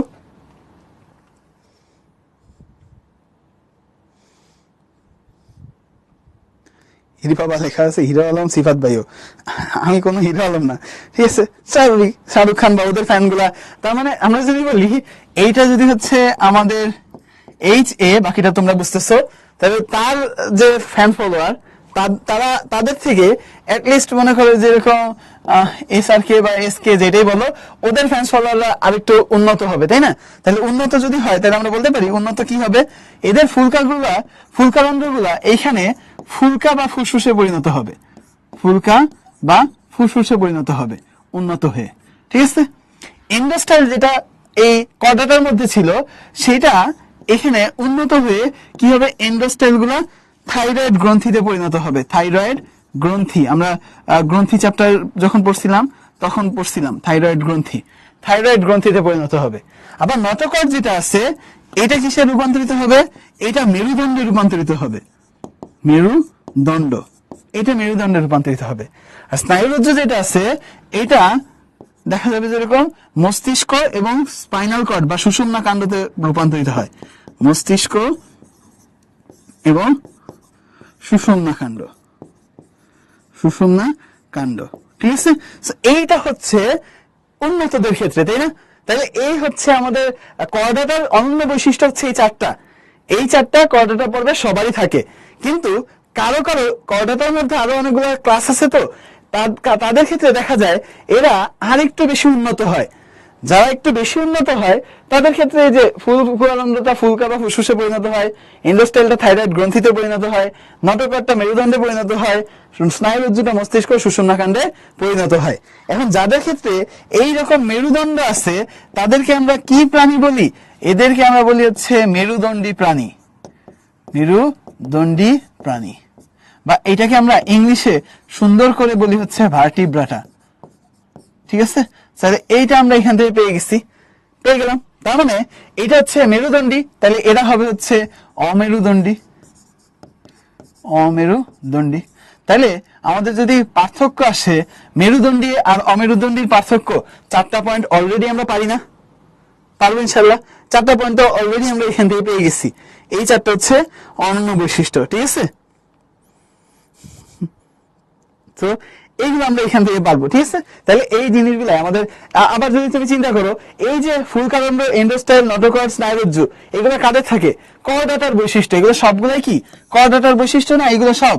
সো কর্ডাটার বৈশিষ্ট্য যদি এইগুলো হয়, তাহলে এইগুলা কর্ডাটার আছে, কিন্তু এইগুলা কি একাইনোডার্মাটা বা মলাস্কা বা অ্যানলিডা, কিংবা তোমার যে এর আগে আমরা যে দেখে আসছি আর্থ্রোপোডা, এদের কারো আছে নাই। তাহলে আমরা বলতে পারি যে এই যে আমাদের অমেরুদণ্ডী বা কর্ডেটের যে বৈশিষ্ট্য, এইগুলো তো কর্ডেটের বৈশিষ্ট্য, তাহলে ওইগুলো হচ্ছে নন কর্ডেটের বৈশিষ্ট্য। তাহলে কর্ডেট নন কর্ডেটের পার্থক্যও কিন্তু আমরা এই 4টা দিয়ে করে ফেলতে পারবো, ঠিক আছে। সো তুমি অলরেডি হচ্ছে পার্থক্যগুলোও পড়ে ফেলতেছো, ঠিক আছে। সো যাই হোক, এটা গেল আমাদের ভার্টিব্রাটা আমরা দেখছি, আর অমেরুদণ্ডী বাকি যারা আছে সেগুলো দেখছি। এখন কারা, সেটাই চলো দেখবো আমরা। তার আগে আমরা হচ্ছে এইখানে কোশ্চেনটা অ্যান্সার দাও। কর্ডেট প্রাণীদের ক্ষেত্রে এন্ডোস্টাইল কোন গ্রন্থিতে রূপান্তরিত হয়, এই কোশ্চেনটা অ্যান্সার তোমরা চ্যাটে দাও অলরেডি। ভেরি গুড, আর উড়াই ফেলছো, ভেরি গুড, এটা আমরা পেয়ে গেছি। সো এটা পেয়ে গেলাম। এবার চলে আসো এই যে কর্ডাটা, আমরা বললাম না কর্ডাটার মধ্যে এই যে কর্ডাটা তো সেলিব্রিটি, এখানে দেখো 3 টাইপের সেলিব্রিটি আছে। সবচেয়ে উন্নত কারা? ভার্টেব্রাটা, এরা হচ্ছে ওই যে শাহরুখ খানের বা সালমান খান এদেরকে বলছি, আর এরা হচ্ছে সেই হিরো আলম টাইপের। তাহলে এরা হচ্ছে আদি কর্ডাটা, আদি কর্ডাটা, আদি কর্ডাটা, ঠিক আছে। আর এরা হচ্ছে আমাদের এখনকার নতুন কর্ডাটা। এখন দেখো এই যে কর্ডাটা গুলো আছে, এদের একটা জিনিসের কথা বলছি, নটোকর্ডের কথা বলছি না? এই নটোকর্ডের জন্যই তো এরা হচ্ছে আসলে কি কর্ডাটা হচ্ছে, মানে নটোকর্ড যাদের থাকে তাদেরকেই বলা হয় কর্ডেট। এখন এই ইউরোকর্ডাটা যারা আছে, ইউরোকর্ডাটার ক্ষেত্রে এদের ক্ষেত্রে নটোকর্ডের একটা ব্যাপার আছে। কি ব্যাপার বলতো? এই ইউরোকর্ডাটার ক্ষেত্রে নটোকর্ডটা দেখা যায় যেরকম ওদের ভ্রূণীয় দশায় নটোকর্ডটা থাকে, ভ্রূণীয় দশায় লেজ অংশে জীবনের শুরুতে লেজ অংশে নটোকর্ড থাকে, অংশে নটোকর্ড থাকে, এরপরে সেটা বিলুপ্ত হয়ে যায়। মানুষ মানে সবাই চায় কি জীবনে উন্নতি করতে, তাই না?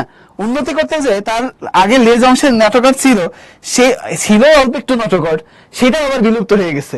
তাইলে এর যে রূপান্তর হচ্ছে আস্তে আস্তে বড় হচ্ছে, এই রূপান্তরটা আসলে উল্টা দিকে ঘটলো না, উন্নত হওয়ার জায়গায় অনুন্নত হয়ে গেল না? এই জন্য এই যে এদের ক্ষেত্রে এই রূপান্তরটা হয় সবসময় প্রতীপ রূপান্তর, তার মানে উল্টা রূপান্তর হয়, ঠিক আছে। এই জন্য ইউরোকর্ডাটার আমি সবসময় মনে রাখি কি, এদের ইউ টার্ন হয় লাইফে। কি হয়? এদের লাইফটা আসলে ইউ টার্নে ভরপুর। কারণ কি, ওদের ক্ষেত্রে লেজ অংশে নটোকর্ড শুরুতে ছিল, সেটা আস্তে আস্তে আর একটু বড় হইতে পারতো, লেজ থেকে মাঝে আসতে পারতো, না এসে উল্টা সেটা বিলুপ্ত হয়ে গেছে। তার মানে লাইফটা ইউটার্ন নিয়ে নিছে না? সো এইটা হচ্ছে ইউটার্ন খাওয়ার মতো। এই ঘটনাটাকে বলা হচ্ছে প্রতীপ রূপান্তর, প্রতীপ রূপান্তর, ঠিক আছে। এটা পেয়ে গেছি। এরপরে যদি চলে আসো, শুধু ইউটার্ন আমি এইটার কারণে বলি নাই, ওদের ক্ষেত্রে ইউটার্ন আরেক জায়গায় ঘটে। সেটা কি? ওদের হৃৎপিণ্ড। আমাদের ক্ষেত্রে যদি তুমি চিন্তা করো, আমাদের ক্ষেত্রে হৃৎপিণ্ড, এটা যদি হৃৎপিণ্ড হয়, এটা যদি আমাদের দেহ হয়, আমাদের মনে করো হৃৎপিণ্ড, আমাদের হৃৎপিণ্ড তো 4টা প্রকোষ্ঠ আছে, তো 4টা প্রকোষ্ঠ আমি দিয়ে দিলাম। এটা হচ্ছে মনে করো আমাদের দেহ, ঠিক আছে। তো আমাদের হৃৎপিণ্ড থেকে রক্ত যায় যখন এইখানে আসে, লেফট অ্যাট্রিয়াম থেকে এখানে আসে, এখান থেকে এইখানে যায়, এইখান থেকে যে তারপরে এইখান থেকে রাইট অ্যাট্রিয়াম থেকে রাইট ভেন্ট্রিকল থেকে যায় হচ্ছে ফুসফুস থেকে তারপর হচ্ছে আমাদের লেফট ভেন্ট্রিকল থেকে লেফট অ্যাট্রিয়াম থেকে লেফট ভেন্ট্রিকল থেকে আমাদের সারা দেহে ছড়ায় যায়। এই যে আমাদের যেরকম ভাবে রক্ত সংবহন হচ্ছে, ওদের ক্ষেত্রে রক্ত সংবহনটা, তার মানে আমাদের ক্ষেত্রে রক্ত সংবহনটা কেমন? আমাদের থেকে রক্ত সংবহনটা হচ্ছে হৃৎপিণ্ড থেকে, যদি তুমি বলো হৃৎপিণ্ড থেকে দেহ, আবার দেহ থেকে হৃৎপিণ্ড, ঠিক আছে। তার মানে জিনিসটা হচ্ছে এই যে এইভাবে চক্রাকারে চলতেছে। এইটা হচ্ছে মনে করো হৃৎপিণ্ড, এইটা হচ্ছে দেহ। তাহলে হৃৎপিণ্ড থেকে দেহতে যাচ্ছে, দেহ থেকে আবার হৃৎপিণ্ডে আসতেছে, আবার হৃৎপিণ্ড থেকে দেহতে যাচ্ছে, এইভাবে। আর ওদের ক্ষেত্রে চলে কিভাবে? ওদের ক্ষেত্রে এটা প্রত্যেকবার উল্টায় যায়। যেমন এখান থেকে মনে করো হৃৎপিণ্ড থেকে দেহতে গেল, এরপরে দেহ থেকে হৃৎপিণ্ডে আসলো, এইভাবে এই চক্রে। এরপরে আবার এই দিক দিয়ে না এসে এই দিক দিয়ে আসবে দেহতে, আবার এখান থেকে এখানে চলে যাবে, পরের বার আবার এই দিক দিয়ে এই দিকে আসবে, এখান থেকে আবার এইদিকে যাবে, পরের বার আবার এই দিক দিয়ে উল্টা ঘুরবে। তার মানে প্রত্যেকবার চক্র উল্টায় যায়। তাহলে এই যে ওদের উল্টা রিভার্স ওয়েতে চলতেছে, এই জন্য এদেরকে বলা হয়, এদের ক্ষেত্রে এই সংবহনটা কি রিভার্স পেরিস্টালসিস হয়, রিভার্স পেরিস্টালসিস হয় ওদের ক্ষেত্রে, ঠিক আছে। তাহলে এই ঘটনাগুলা ইউটার্ন খাওয়ার মতো, এই জন্য ইউরোকর্ডাটা ইউটার্ন দিয়ে মনে রাখি, ঠিক আছে। তাহলে এটা আমরা পেয়ে গেছি ইউরোকর্ডাটার ইউটার্ন। এরপরে চলে আসো ইউরোকর্ডাটা নিয়ে আরেকটু যদি পড়ালেখা করি। ইউরোকর্ডাটার ক্ষেত্রে ওদের একটা ইম্পর্টেন্ট বৈশিষ্ট্য কি জানো? ইউরোকর্ডাটার ক্ষেত্রে ওদের সাগর ফোয়ারা আছে। সাগর ফোয়ারা থাকার কারণে সুবিধাটা কি? এই সাগর ফোয়ারার মধ্যে মানে ওদের ক্ষেত্রে দেখা যায় যেরকম এই সাগর ফোয়ারার মতো ওরা পানি উদ্গীরণ করতে পারে। তার মানে এই যে আমাদের মানে বিভিন্ন জায়গায় দেখো না ফোয়ারা থাকে, যেখান থেকে পানি উপরে উঠে আবার নিচে নামে, ওইটাও কিন্তু কিসের মতো? দেখো পানি যে উপরে উঠলো আবার নিচে নামলো, এটাও কিন্তু উল্টানো ইউবের মতো। সো ইউরোকর্ডাটার ইউটার্ন দিয়ে এটাও মনে রাখতে পারবা, ওদের ক্ষেত্রে পানি উদ্গীরণের জন্য কি আছে? সাইফন আছে। এই সাইফন থাকার কারণে ওরা সাগর ফোয়ারার মতো, সাগর ফোয়ারা নাম পরিচিত কেন? কারণ হচ্ছে ওরা কি করতেছে, ওরা হচ্ছে এই পানিগুলাকে ফোয়ারার মতো উদ্গীরণ করে, ঠিক আছে। ওদের কি থাকে? সাইফন থাকে। এই সাইফন দিয়ে ওরা হচ্ছে পানিটাকে উদ্গীরণ করে, যেটা ইউ এর মতো করে এসে পড়ে। স্যার এটা পেয়ে গেছি। এরপরে যদি চলে আসো ইউরোকর্ডাটার ক্ষেত্রে, ওদের একটা আবরণ আছে, এই আবরণটা হচ্ছে টিউনিসিন দিয়ে তৈরি। এদের ক্ষেত্রে কি থাকে? টিউনিসিনের আবরণ, টিউনিসিনের আবরণ থাকে, যেটার কারণে এদেরকে বলা হয় টিউনিকেটা। টিউনিকেটা, যেহেতু এরা টিউনিসিনের আবরণ থাকে এই জন্য এদেরকে বলা হয় কি? টিউনিকেটা। ঠিক আছে, তো এইগুলো আমরা এখান থেকে পেয়ে গেছি। হ্যাঁ, নামাজের ব্রেক দিব আমরা, আমাদের প্রত্যেকদিনই আমি এটা একবার করে বলি, কারণ কেউ না কেউ নামাজের ব্রেকের কথা বলে। নামাজের ব্রেক আমরা হচ্ছে 6:30টায় দিই, যাতে ঢাকায় তো এখন আজান হয়ে গেছে, কিন্তু অনেক জায়গায় এখন আজান হয়ই নাই। সো আমি যদি ব্রেক দিই 10 মিনিট পরে যখন শুরু করব তখন অনেকের আজান দিবে, সো আলটিমেটলি ওরা নামাজ পড়তে পারবে না তখন, বা ব্রেক টাইম শেষ হয়ে যাবে। এই জন্য আমরা 30-এ দিব, যাতে আমরাও তখন নামাজ পড়তে পারবো, ওরাও নামাজ পড়তে পারে। ঠিক আছে, সো যাও আমরা এখান থেকে পেয়ে গেছি। তাহলে ইউরোকর্ডাটার যে বৈশিষ্ট্য, একবারে মনে রাখলাম, ইউটার্ন খায়। ইউরোকর্ডাটা ইউটার্ন খায়। কি ইউটার্ন? ওদের লাইফে উন্নত হওয়ার জায়গায় অনুন্নত হয়ে যায়, এই জন্য বলা হয় প্রতীক রূপান্তর। তার মানে লেজ অংশ নটকর থাকে, পরে সেটা বিলুপ্ত হয়ে গেছে। এরপরে ওদের ক্ষেত্রে রিভার্স পেরিস্টালসিস ঘটে রক্ত সংবহন তন্ত্রে, তার মানে রক্ত সবসময় একবার যেই চক্রে ঘটার কথা ছিল পরের বার উল্টা চক্রে ঘটে। এরপরে ওদের ক্ষেত্রে দেখা যায় যেরকম সাইফন থাকে, সেটা পানি উদ্গীরণ করে, এই জন্য ওদেরকে ইউ এর মতো এরকম পানি ফোয়ারার মতো, সাগর ফোয়ারার মতো দেখায়, সাগর ফোয়ারা বলা হয়। এরপরে এদের ক্ষেত্রে টিউনিসিনের আবরণ থাকে, এই জন্য এদেরকে টিউনিকেটা বলা হয়। ঠিক আছে, সো এইগুলো আমরা এখান থেকে পেয়ে গেছি। এটা হচ্ছে ইউরোকর্ডাটার হিসাব নিকাশ। সেফালোকর্ডাটার মধ্যে যদি চলে আসো, সেফালোকর্ডাটা, আমাদের সেফালোকর্ডাটা এটার মধ্যে চলে আসবো। সেফালোকর্ডাটা মনে রাখা লাগবে খুব অল্প জিনিস। প্রথম কথা, এদের ক্ষেত্রে যেরকম লেজ অংশে নটকট ছিল, সেফালোকর্ডাটা আরেকটু উন্নত। তাদের শুধু লেজ অংশে না, মাথা থেকে শুরু করে লেজ পর্যন্ত নটকট থাকে। লেজ, মাথা থেকে শুরু করে লেজ, সেফালো মানে হচ্ছে মাথা, মাথা টু লেজ নটকট থাকে, নটকট থাকে, এবং এটা সারা জীবন থাকে, সারা জীবন থাকে। ঠিক আছে, তো তার মানে এদের ক্ষেত্রে কিন্তু উল্টা ঘটনা ঘটতেছে না, তাহলে এরা সারা জীবন এই নটকট নিয়ে রাখে। ঠিক আছে, তো এটা পেয়ে গেছি, মাথা থেকে লেজ পর্যন্ত সারা জীবন নটকট থাকে। সেফালোকর্ডাটার ক্ষেত্রে মনে রাখবা, এই যে সেফালোকর্ডাটা, এই সেফালোকর্ডাটার সি কে উল্টাই দিলে এটা দেখতে এইরকম গ্রেটার দেন আকৃতির হয়, এবং ওদের ক্ষেত্রে পেশি এইরকম গ্রেটার দেন আকৃতির পেশি থাকে। পেশির সজ্জাটা এইরকম গ্রেটার দেন, এই পেশিটাকে বলা হয় মায়োটোম। এই মায়োটোম পেশি থাকে, যেটা আসলে কি ধরনের? এই গ্রেটার দেন আকৃতির হয়ে থাকে, ওর সজ্জাটা গ্রেটার দেন আকৃতি। আর সেফালো শব্দের অর্থ কি বলছি? সেফালো শব্দের অর্থ মাথা না? এই মাথার মধ্যে ওদের ইম্পর্টেন্ট বৈশিষ্ট্য আছে। ওদের মাথার মধ্যে হুড, হুড মানে কি? ঢাকনা।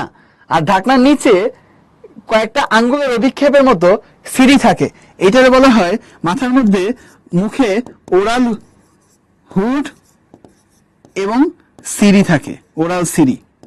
ঠিক আছে, এইটা হচ্ছে এখান থেকে পেয়ে গেছি। এই তিনটা বৈশিষ্ট্য ওদের ক্ষেত্রে মনে রাখতে পারলে ভালো। ঠিক আছে, তাহলে এটা আমরা পেয়ে গেছি সেফালোকর্ডাটার মধ্যে। সেফালো বলছি, সেফালো মানে কি? মাথা। ওদের মাথা থেকে লেজ পর্যন্ত নটকট থাকে এবং সারা জীবন থাকে। মাথার মধ্যে দুইটা পয়েন্ট থাকে, কি কি? একটা ঢাকনার মধ্যে ওরাল রুট থাকে, আর তার নিচে আঙ্গুলের অভিক্ষেপের মতো ওরাল সিঁড়ি থাকে। আর ওদের যে বডিতে যে পেশিটা থাকে সেটা কেমন? এটা হচ্ছে গ্রেটার দেন আকৃতির। ঠিক আছে, এইটা পেয়ে গেছি। আর ভার্টিব্রাটার অলরেডি হচ্ছে আমরা বৈশিষ্ট্য পেয়ে গেছি। এদের ক্ষেত্রে নটকট, নটকট থাকে হচ্ছে ভ্রূণীয় দশায়, ভ্রূণীয় দশায় হচ্ছে নটকট থাকে। এরপরে সেটা রূপান্তর হয়ে উন্নত হয়ে যায় হচ্ছে মেরুদণ্ড।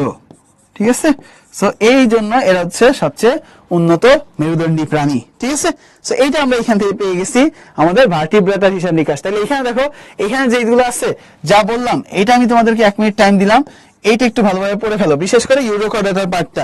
ইউরোকর্ডাটা তোমরা একাডেমিকে দেখা যায় অনেকেই স্কিপ করে আসো, এই জন্য এই 1 মিনিট টাইম দিলাম, একটু ইউরোকর্ডাটার পার্টটা একটু ভালোভাবে পড়ে ফেলো। এখন ইউরোকর্ডাটার পার্টটা পড়ে ফেলো, তারপরে নাভিহা আসতেছি আমরা।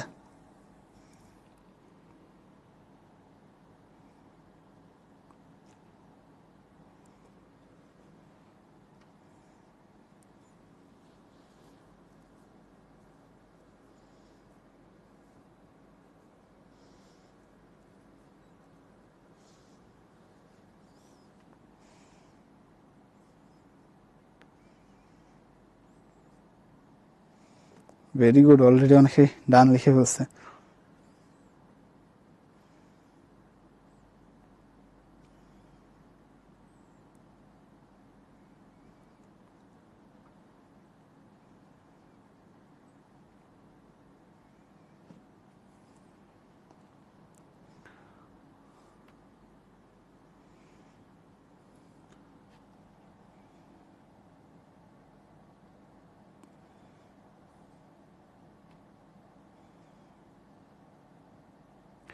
ওকে, ভেরি গুড। আমরা অলরেডি হচ্ছে অনেকেই ডান লিখে ফেলছো, তো আমরা বিশ্বাস করলাম। বিশ্বাস করে আমরা এখন পরের পেজে চলে যাই। এখানে দেখো, এবার চলে আসো আমাদের বাকি যে জিনিসগুলো, যে বলতেছিলাম এই বৈশিষ্ট্যগুলো আমরা তো পড়ে ফেলছি। এবার ইউরোকডাটার মধ্যে আরো কিছু ক্লাস আছে, যেমন অ্যাসিডিএসি, টেলিএসি, লার্ভেসি। জাস্ট নামগুলো আমাদের লাগবে। আর অ্যাসিডিএসির বৈশিষ্ট্য আসলে ইউরোকডাটাতে যে বৈশিষ্ট্য দিছি, এই বৈশিষ্ট্যগুলো সেম। এর ভিতরে এত ডিটেলস আমাদের লাগে না, অ্যাডমিশনেও তোমার লাগে না। তারপরে যদি একটু রিডিং দিতে পারো, দিলা। একই জিনিস যা আমি লিখে দিছি ওইগুলো ঘুরে ফিরে ঘটে। সেফালোপডাটার বৈশিষ্ট্য অলরেডি আমরা হচ্ছে পড়ে ফেলছি। এটা দেখতে অনেকটা ওই যে বল্লম আছে না, যে ছুঁড়ে মারে যে বল্লম, সেটার মধ্যে, এই জন্য এটাকে বলা হচ্ছে বল্লম আকার প্রাণী। ঠিক আছে, এটা পেয়ে গেছি। এখন ভার্টিব্রাটার ভিতরে যদি চলে আসো, ভার্টিব্রাটার মধ্যে ওদের চোয়াল আছে নাকি নাই, এটার উপর ভিত্তি করে দুই ভাগে ভাগ করা যায়। একটা হচ্ছে সাইক্লোস্টোমাটা আর একটা হচ্ছে নেথ্রোস্টোমাটা। এই সাইক্লোস্টোমাটাতে চোয়াল নাই, চোয়াল নাই। আর নেথোস্টোমাটাতে চোয়াল আছে। দেখো, যার চোয়াল আছে, চোয়াল থাকার কারণে আমাদের যেরকম চোয়াল আছে, যে ম্যান্ডিবল ট্যান্ডিবল আছে, এগুলো থাকার কারণে আমাদের কিন্তু মুখে একটা শেপ আছে আলাদা। আর এদের ক্ষেত্রে চোয়াল না থাকার কারণে মুখটা হয়ে যায় গোল। এখন তুমি তো বলতে পারো ভাই আপনার দাও তো একই, তারপর আমরা মেনে নিই এটা তো হচ্ছে মানে অন্যভাবে হয়ে গেছে।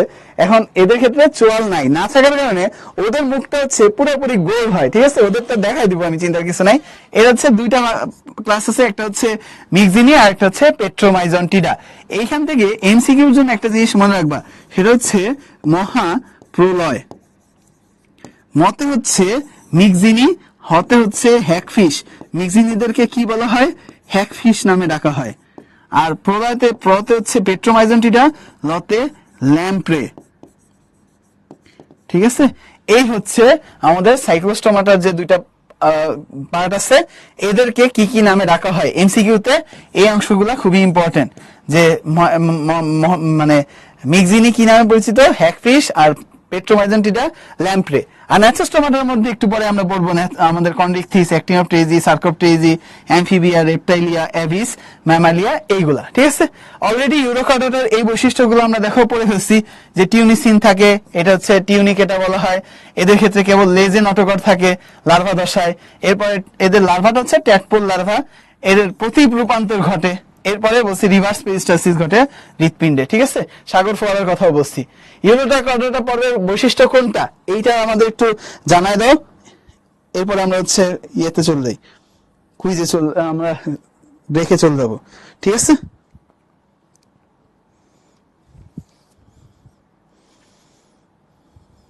ভেরি গুড, মাশাআল্লাহ। আমাদের প্রতি রূপান্তর ঘটে। ওরাল রুট থাকে কার? ওরাল রুট থাকে হচ্ছে ওই যে সেফালোকর্ডাটা। মাসবিজিয়ান নালিকা থাকে কার? আর্থ্রোপোডা। আর প্যারাপোডিয়া থাকে হচ্ছে, পেশল প্যারাপোডিয়া ছিল কোথায়? ওই যে ক্লাসে পড়ে, অ্যানি ক্লাস 4-এ পড়ে সেখানে। এই যে সেফালোকর্ডাটার মধ্যে এই যে দেখো ওরাল সিরি থাকে, এরপর হচ্ছে ওরাল হুড থাকে। এই যে এইখানে হচ্ছে ওরাল হুড থাকে, আর নিচে এইখানে সিরি থাকে আঙ্গুলের অভিক্ষেপের মতো। এদের ক্ষেত্রে আজীবন স্থায়ী নটোকট বা নার্ভকট থাকে। আর এদের এই গ্রেটার দেন আকৃতির মায়োটন পেশি থাকে। এগুলো পড়ে ফেলছি। সাইক্লোস্টোমাটা মানে ভার্টিব্রেটের মধ্যে আমরা একটু পরে আসতেছি। চলো আমরা হচ্ছে এখন একটা ব্রেকে যাই। 31 বাজে, আমরা 10 মিনিট পর, 11 মিনিট পর 42-এ আসবো ইনশাল্লাহ। ঠিক আছে, তো আমাদের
এই পোলাপান চলে আসো, আমরা ব্রেক শেষ, আমরা চলে আসছি অলরেডি।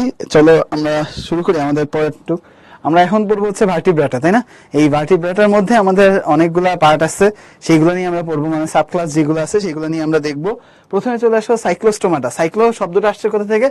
সাইক্লো শব্দটা আসছে হচ্ছে সাইকেল। সাইকেল মানে হচ্ছে কি চক্র না?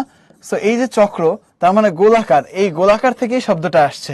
সো এদের ক্ষেত্রে যেটা হয়, এদের ক্ষেত্রে মুখটা হচ্ছে গোলাকার। কেন মুখটা গোলাকার হয়? কারণ এদের ক্ষেত্রে চোয়াল নাই। চোয়াল না থাকার কারণে আলাদা শেপ হওয়ার সুযোগ পায় না, ঠিক আছে?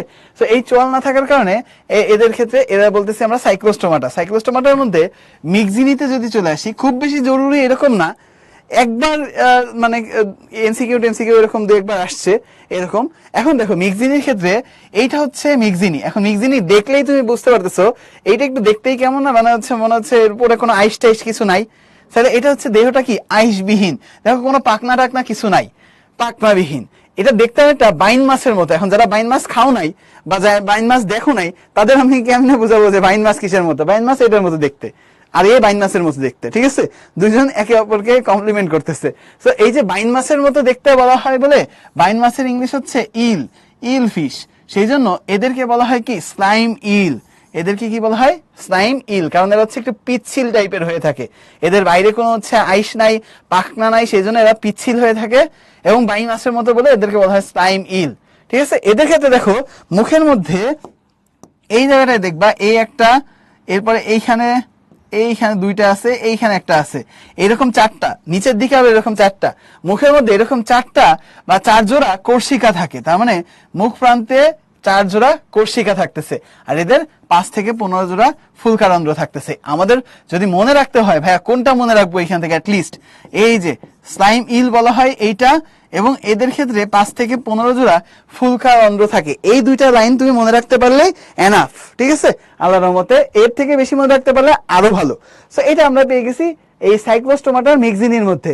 পেট্রোমাইজেন্টিনার মধ্যেও সেম টাইপেরই হয়, ওরাও বাইন মাছের মতো দেখতে, ওদেরও স্লাইম ইল বলা হয়, এবং ওদেরও মুখটা গোল, এবং ওদের মুখটা গোল তো গোল, গোলের মধ্যে আবার দেখলে এরকম ভয়ানক টাইপের লাগে, মনে হয় যে ওর মধ্যে আঙ্গুল দিলে আঙ্গুল পুরো কেটে রেখে দিবে। আসলে এরকম দেখো ওদের ক্ষেত্রে এই যে গোল মুখ, এই হচ্ছে গোল মুখ। অনেকে চিন্তা করতেছে যে ভাই এতক্ষণ পরে আসলে দেখে বোঝা গেছে যে আসলে মুখ যে গোল। এই যে গোল মুখের মধ্যে এই যে দেখো এখানে অনেক কাটার মতো দাঁত থাকে, এইগুলোকে বলা হয় কেরাটিনময় দাঁত, ঠিক আছে? এখানে অনেকগুলো দাঁত থাকে, এই যে কেরাটিনময় দাঁত যুক্ত থাকে এদের। এবং এদের ক্ষেত্রে দেখা যায় যে এদেরও বাইন মাছের মতো, এদেরও স্লাইম ইল বলা হচ্ছে, এবং এদের ক্ষেত্রেও আইস নাই, ঠিক আছে? এখন ওদের ক্ষেত্রে আগে যেটা পড়ছি মিক্সিনি, ওদের ক্ষেত্রে 5 থেকে 15 জোড়া ফুলকারন্ধ্র ছিল, এদের আছে হচ্ছে 7 জোড়া। পেট্রোমাইজেন্টিনাতে কি 7 জোড়া ফুলকারন্ধ্র থাকে। মিক্সিনির কোনো লার্ভা দশা ছিল না, এদের ক্ষেত্রে অ্যামোসিট লার্ভা দশা আছে। মনে রাখতে হলে আমরা এইটা মনে রাখবো। এরপরে হচ্ছে আমাদের কেরাটিনময় দাঁত আর 7 জোড়া ফুলকারন্ধ্র, এই 3টা মনে রাখতে পারলে ভালো, ঠিক আছে? সো এগুলো আমরা এখান থেকে পেয়ে গেছি। কামড় দিলে দেখা যায় যেরকম মানে অবস্থা খারাপ করে ফেলবে, বিশেষ করে পেট্রোমাইজেন্টিনা, ওদের দাঁতগুলো বেশ শক্ত, ঠিক আছে? সো এগুলো আমরা এখান থেকে পেয়ে গেছি। তো এই গেল ওদের পেট্রোমাইজেন্টিনার যে হিসাব নিকাশ। আমাদের মেইন যে পড়ালেখা এখন শুরু হবে, ঠিক আছে? এই হচ্ছে মাছ। এখন আমরা যদি বলি ভাইয়া, একটু আগে যে দেখে আসছিলাম আমরা, মনে আছে এই যে Chondrichthyes, Actinopterygii, Sarcopterygii, Amphibia, Reptilia, Aves, Mammalia, এই যে আমাদের ন্যাথোস্টোমাটার মধ্যে, ভার্টিব্রাটার মধ্যে যে এই যে আমাদের এই ফ্যামিলিগুলো যেগুলো আছে, এদের মধ্যে আমরা যদি বলি সুন্দর একটা বিন্যাস দেখা যায় এদের হৃৎপিণ্ডের ক্ষেত্রে। হৃৎপিণ্ড কয় প্রকোষ্ঠ বিশিষ্ট, এই জিনিসটা একটু আমরা আগে থেকে জেনে রাখি, ঠিক আছে? পরে আমাদের কাজে লাগবে। দেখো যত 1 থেকে 7-এর দিকে যাচ্ছে তত হৃৎপিণ্ড আরো উন্নত হচ্ছে। যেমন হৃৎপিণ্ডের ক্ষেত্রে যদি তুমি চিন্তা করো, হৃৎপিণ্ড প্রকোষ্ঠের কথা যদি বলো, এই 3টা হচ্ছে মাছ প্রজাতি, তাই না? এই মাছ প্রজাতির ক্ষেত্রে 2 প্রকোষ্ঠ বিশিষ্ট হৃৎপিণ্ড পাওয়া যায়। এরপরে উভচর যে অ্যামফিবিয়া আছে, এটার ক্ষেত্রে 3 প্রকোষ্ঠ বিশিষ্ট হৃৎপিণ্ড পাওয়া যায়। রেপটাইলিয়া যেটা আছে, এটার ক্ষেত্রে অসম্পূর্ণ 3 প্রকোষ্ঠ পাওয়া যায়, ঠিক আছে? অসম্পূর্ণ 3 প্রকোষ্ঠ বিশিষ্ট।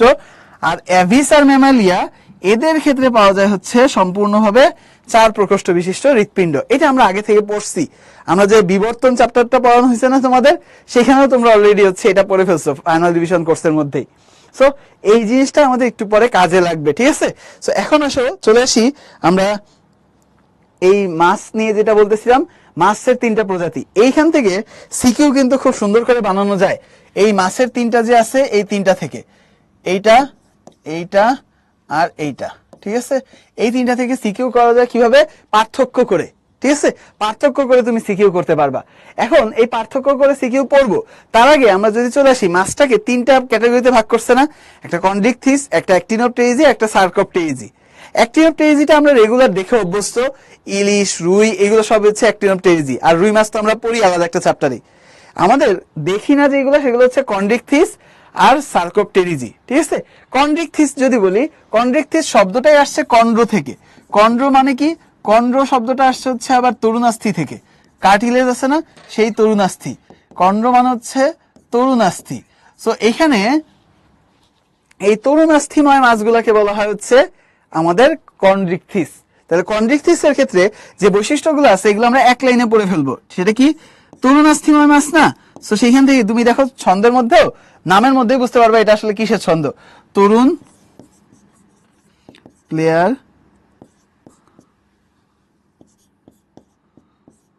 যে পার্কে হাঁটে না, ঠিক আছে।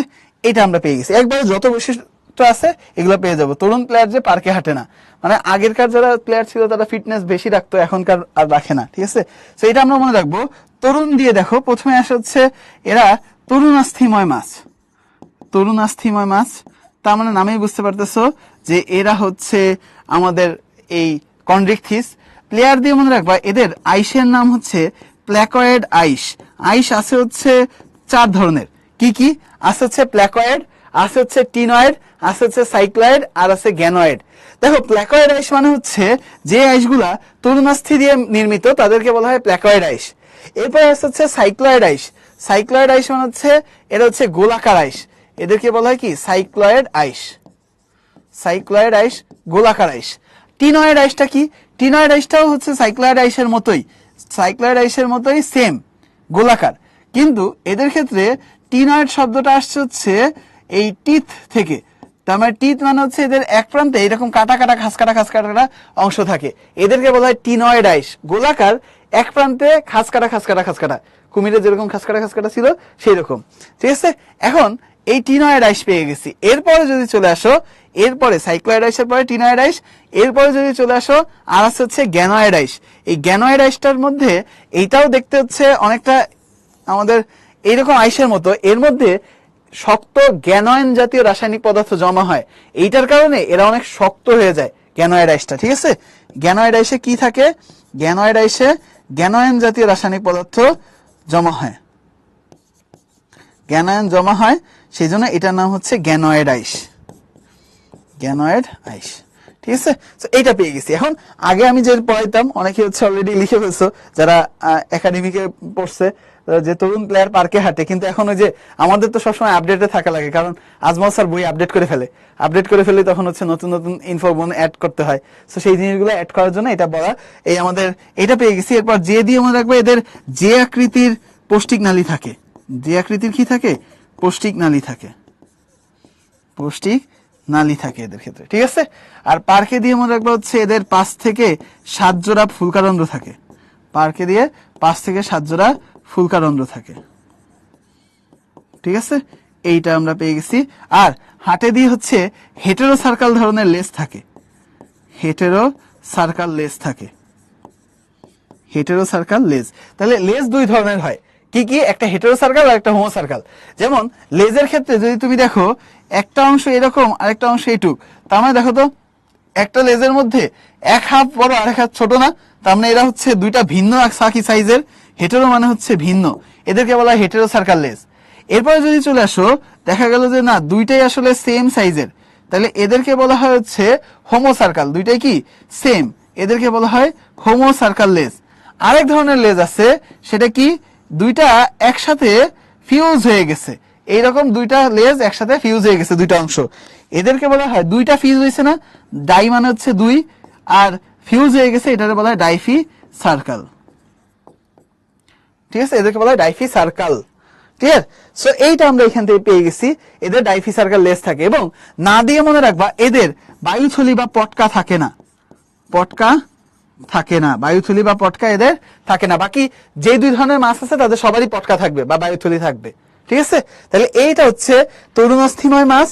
এই যে তরুণাস্থিময় অন্তকঙ্কাল থাকে, এই প্ল্যাকয়েড আইস থাকে, 5 থেকে 7 জোড়া ফুলকারন্ধ্র থাকে, এই যে পুচ্ছ পাখনা বা লেজ হচ্ছে হেটেরোসার্কাল ধরনের, যে আকৃতির পৌষ্টিক নালী থাকে এবং এদের ক্ষেত্রে বায়ুথলি বা পটকা থাকে না, ঠিক আছে? সো এই জিনিসগুলো হচ্ছে আমরা এখান থেকে পেয়ে গেছি। 1 মিনিট টাইম দিলাম, বাকিটা তোমরা নিজেরাই জানো যে কি করতে হবে, ঠিক আছে?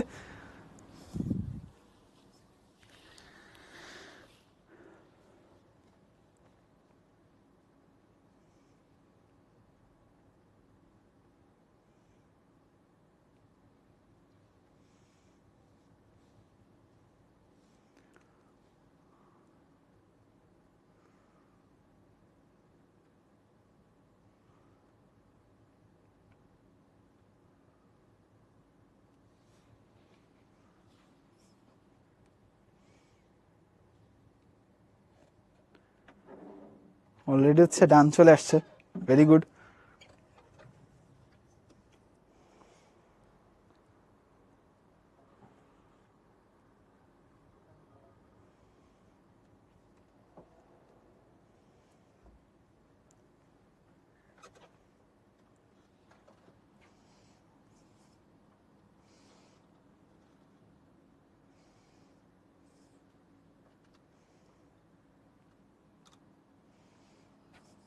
Very good. তাহলে এবার চলে আসো, আমরা সার্কোপটেরিজি পড়ে গেছি, সরি আমাদের কন্ডেক্সিস পড়ে ফেলছি, অ্যাক্টিনোপটেরিজি পড়বো।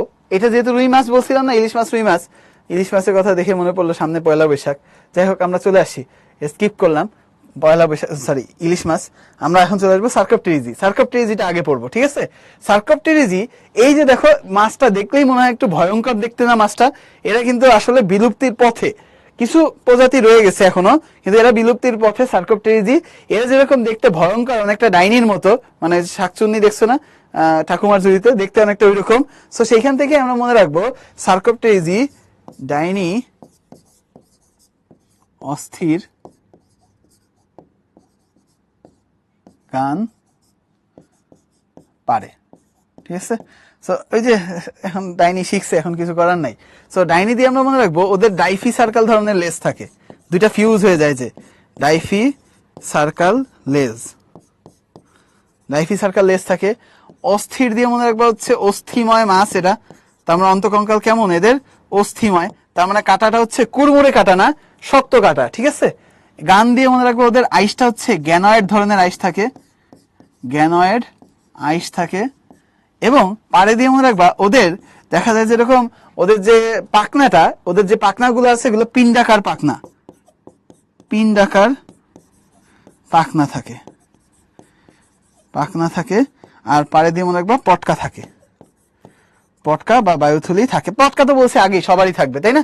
তো এখানে দেখো এই যে ওদের ক্ষেত্রে গ্যানয়েড আইস থাকে, অন্তকঙ্কাল অস্থিময় হয়ে থাকে, এই যে পেয়ে গেছি। ফুলকারন্ধ্র তো থাকবেই, পুচ্ছ পাখনায় যে ডাইফি সার্কাল ধরনের, এবং বায়ুথলি বা পটকা থাকতেছে, তার সাথে পিণ্ডাকার পাখনা থাকে ওদের, ক্লিয়ার? সো এইগুলো আমরা এখানে পেয়ে গেছি। হ্যাঁ লাভিব, সাবাস। তাহলে এখানে আমরা অলরেডি পেয়ে গেছি এখানে সার্কোপটেরিজির যে বৈশিষ্ট্যগুলো আছে। সো সার্কোপটেরিজির বৈশিষ্ট্যগুলা আমরা এখানে, তুমি 1 মিনিট টাইম পাইলা।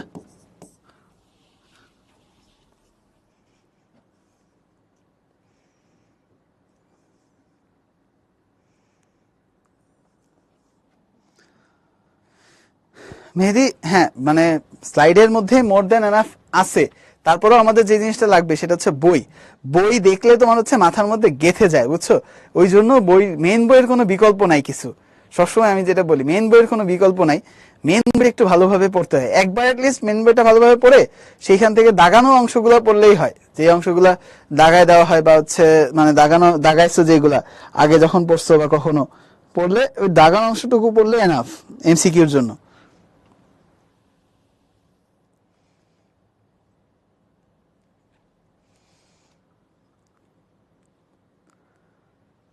ঠিক আছে, এগুলা পেয়ে গেছে। আর এটার এক্সাম্পল দেখো, এই সিলাকান্ত মাছ, ভেরি গুড, অলরেডি ডান দিয়ে ভরাই ফেলছো অনেকেই।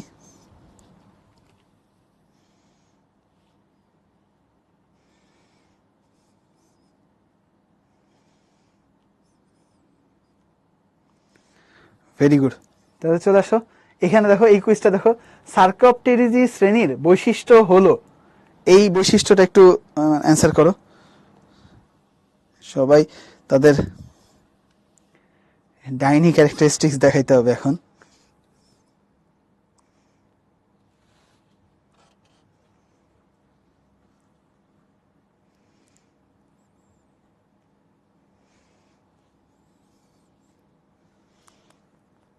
ডাইফি সার্কেল হচ্ছে ফাইম, আমরা বলছিলাম ডাই মানে হচ্ছে 2, আর ফি আসছে হচ্ছে ফিউজ থেকে, দুইটা মানে লেজের যে দুইটা অংশ, দুইটা যদি একসাথে ফিউজ হয়ে যায় এইটারে বলা হয় ডাইফি সার্কেল ধরনের লেজ, ঠিক আছে, এটারে বলা হয় ডাইফি সার্কেল লেজ, ঠিক আছে। এই যে অলরেডি আমরা হচ্ছে ভেরি গুড, আমরা অনেকেই অ্যান্সার দিয়ে ফেলছি। কারেক্ট অ্যান্সার কি গ্যানয়েড, মানে ওই যে বলছিলাম ডাইনি অস্থির গান গায়, গ্যানয়েড গ্যানোয়েন জাতীয় রাসায়নিক পদার্থ জমা হয়ে।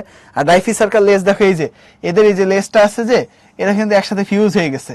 আবার এইখানে যদি দেখো, এইখানে দুইটা লেজ কিন্তু দুইটা হাফ আলাদা আলাদা। আবার এইটা যদি দেখো, একটা অংশ বড় আরেকটা অংশ ছোট, ঠিক আছে। তো এটা হচ্ছে হেটেরো সার্কেল। আর হোমো সার্কেল হচ্ছে অ্যাক্টিনোপটেরিজি। অ্যাক্টিনোপটেরিজি এখন আর আমরা পড়বো না, কেন? কারণ বাকি যা বৈশিষ্ট্য আছে সব অ্যাক্টিনোপটেরিজি। যেমন আমরা যদি বলি আমরা মাছ যে খাই, মাছের কাঁটা শক্ত হয়, এরা হচ্ছে অস্থিময় অন্তকঙ্কাল। এরপরে আমাদের ক্ষেত্রে যদি বলি, আইস তো আমরা পাইছি সাইক্লয়েড আইস, সরি আইস পাইছি হচ্ছে গ্যানয়েড আইস সার্কোপটেরিজিতে, আর একটা কি পাইছি প্ল্যাকয়েড আইস হচ্ছে কন্ড্রিকথিসে। বাকি থাকলো আর দুইটা, টিনয়েড সাইক্লয়েড। তাহলে এদের সাইক্লয়েড আর টিনয়েড আইস থাকে। বলছি বায়ুথলি বা পটকা সবারই থাকে, তাহলে এদেরও বায়ুথলি বা পটকা থাকবে। একটু আগে দেখছি লেজ আমরা 2-3 ধরনের পাইছিলাম, একটা চলে গেছে কন্ড্রিকথিসে হেটেরো সার্কেল, ডাইফি সার্কেল চলে গেছে সার্কোপটেরিজিতে, তাহলে বাকি থাকলো আর কি হোমো সার্কেল, এইটা থাকে হচ্ছে আমাদের অ্যাক্টিনোপটেরিজিতে, এটা পেয়ে গেছি। আর এদের তো ফুলকা রন্ধ্র তো থাকবেই, এবং ফুলকাও থাকতেছে, রুই মাছের ক্ষেত্রে আমরা পড়ছি এগুলা, ঠিক আছে। সো এইটা আমাদের আলাদা করে লাগে না, আল্লাহর মধ্যে আমরা এমনিই পারবো, ঠিক আছে। এবার চলে আসো আমাদের নেক্সট যেটা আছে অ্যামফিবিয়া, তেমন হচ্ছে ব্যাং। অ্যামফিবিয়ার কথা যখনই আসবে তখনই তুমি ব্যাঙের কথা মনে করবা। এখন অনেকেই আবার আমরা হচ্ছে ব্যাং প্র্যাকটিক্যাল করি নাই, সাহসী পাই না ধরতে, সেটা তো প্র্যাকটিক্যাল করা তো পরের হিসাব। সো ব্যাং প্র্যাকটিক্যাল যারা করছে তারা জানে, অথবা না করলেও এমনি তুমি ব্যাং একটা ইমাজিন করো, ঠিক আছে, ওই গ্যাঙ্গর গ্যাং করতেছে যে ব্যাঙের ক্ষেত্রে দেখবা এমনি স্বাভাবিকভাবে উভচর, যেহেতু তার মানে পানিতেও থাকতেছে মাটিতেও থাকতেছে। এখন এদের ক্ষেত্রে যে জিনিসটা হয়, পানিতে থাকলে ওদের ত্বকটা ভেজা ভেজা থাকে, মাটিতে আসলে সেটা কি শুকায়, মানে ড্রাই হয়ে যেতে পারে না। এই জন্য ওরা যেন সবসময় ভেজা ভেজা থাকে, এই জন্য ব্যাঙ সবসময় স্যাঁতসেঁতে হয়। কেন? কারণ ওর ত্বকের মধ্যে গ্রন্থি থাকে যেটা দিয়ে সবসময় ক্ষরণ হইতে থাকে। তাহলে এটা কি, ওদের ত্বক মসৃণ, ভেজা এবং গ্রন্থিময়, ঠিক আছে। এখন ওরা যেহেতু 2 জায়গায় থাকতেছে, পানিতেও মাটিতেও, সেই 2 জায়গায় থাকলে ওর বডি দেখা যাবে যেরকম অ্যাডাপ্ট করা লাগবে না, কারণ পানিতে যে টেম্পারেচার আছে মাটিতে তো টেম্পারেচার সেম না। তার মানে পানিতে গেলে টেম্পারেচার কমে যেতে পারে, আর মাটিতে আসলে টেম্পারেচার বেড়ে যেতে পারে। তো এই সময় ওর বডি কি করে, ওর বডি যেটা করে বিভিন্ন জায়গায় থাকা লাগে বলে ওর বডি ওইভাবে অ্যাডাপ্ট হয়ে যায়, মানে পরিবেশের উপর ডিপেন্ড করে ওর বডির টেম্পারেচার ঠিক হয়। তার মানে পানির পরিবেশে গেলে পানির মতো করে টেম্পারেচার ওর বডির কমায় নেয়, আবার মাটিতে থাকলে মাটির আশেপাশে যে টেম্পারেচারটা আছে পরিবেশে, সেই টেম্পারেচার সে অ্যাডাপ্ট করে। এখন ওর দেহের ভিতরের টেম্পারেচার কি দিয়ে তাহলে নিয়ন্ত্রিত হয়? বাইরের পরিবেশ দিয়ে। একটো শব্দের অর্থ কি? একটো মানে বাইরে, এন্ডো মানে ভিতরে, থার্মিক শব্দটা আসছে টেম্পারেচার থেকে। তার মানে টেম্পারেচার কন্ট্রোল হয় বাইরের পরিবেশ দিয়ে, এই জন্য এদেরকে বলা হয় একটোথার্মিক প্রাণী। তার মানে হচ্ছে বাইরের টেম্পারেচার দিয়ে হচ্ছে ওর বডির টেম্পারেচার নিয়ন্ত্রণ হয়, বাইরের টেম্পারেচার দিয়ে বডির টেম্পারেচার নিয়ন্ত্রণ, বডি টেম্পারেচার নিয়ন্ত্রণ হয়, ঠিক আছে। এই জন্য এদেরকে বলা হচ্ছে আমাদের একটোথার্মিক প্রাণী, ঠিক আছে। এখন এই যে তুমি দেখো এখানে যে ব্যাঙটা দেখতে পাচ্ছ, এই ব্যাঙের ক্ষেত্রে এই যে সামনের পায়ে দেখো এই একটা আর এই পাশে একটা, 4টা আঙ্গুল আছে, আর পেছনের পায়ে 5টা আছে। দেখা যায় এই একটা, এইখানে একটা। সেই যে 5টা আঙ্গুল আছে, সামনের পায়ে 4টা, পেছনের পায়ে 5টা, কিন্তু কখনো ব্যাঙ তোমার আঁচড় দিবে না। কারণ কি? কারণ ওর নখ নাই, ঠিক আছে। তাহলে এই জায়গায় বলতেছে অগ্রপদে 4টা আর পশ্চাৎ পদে 5টা করে নখরবিহীন আঙ্গুল আছে। এদের ক্ষেত্রে অগ্রপদে 4টা আর পশ্চাৎ পদে 5টা করে নখরবিহীন আঙ্গুল আছে, ঠিক আছে।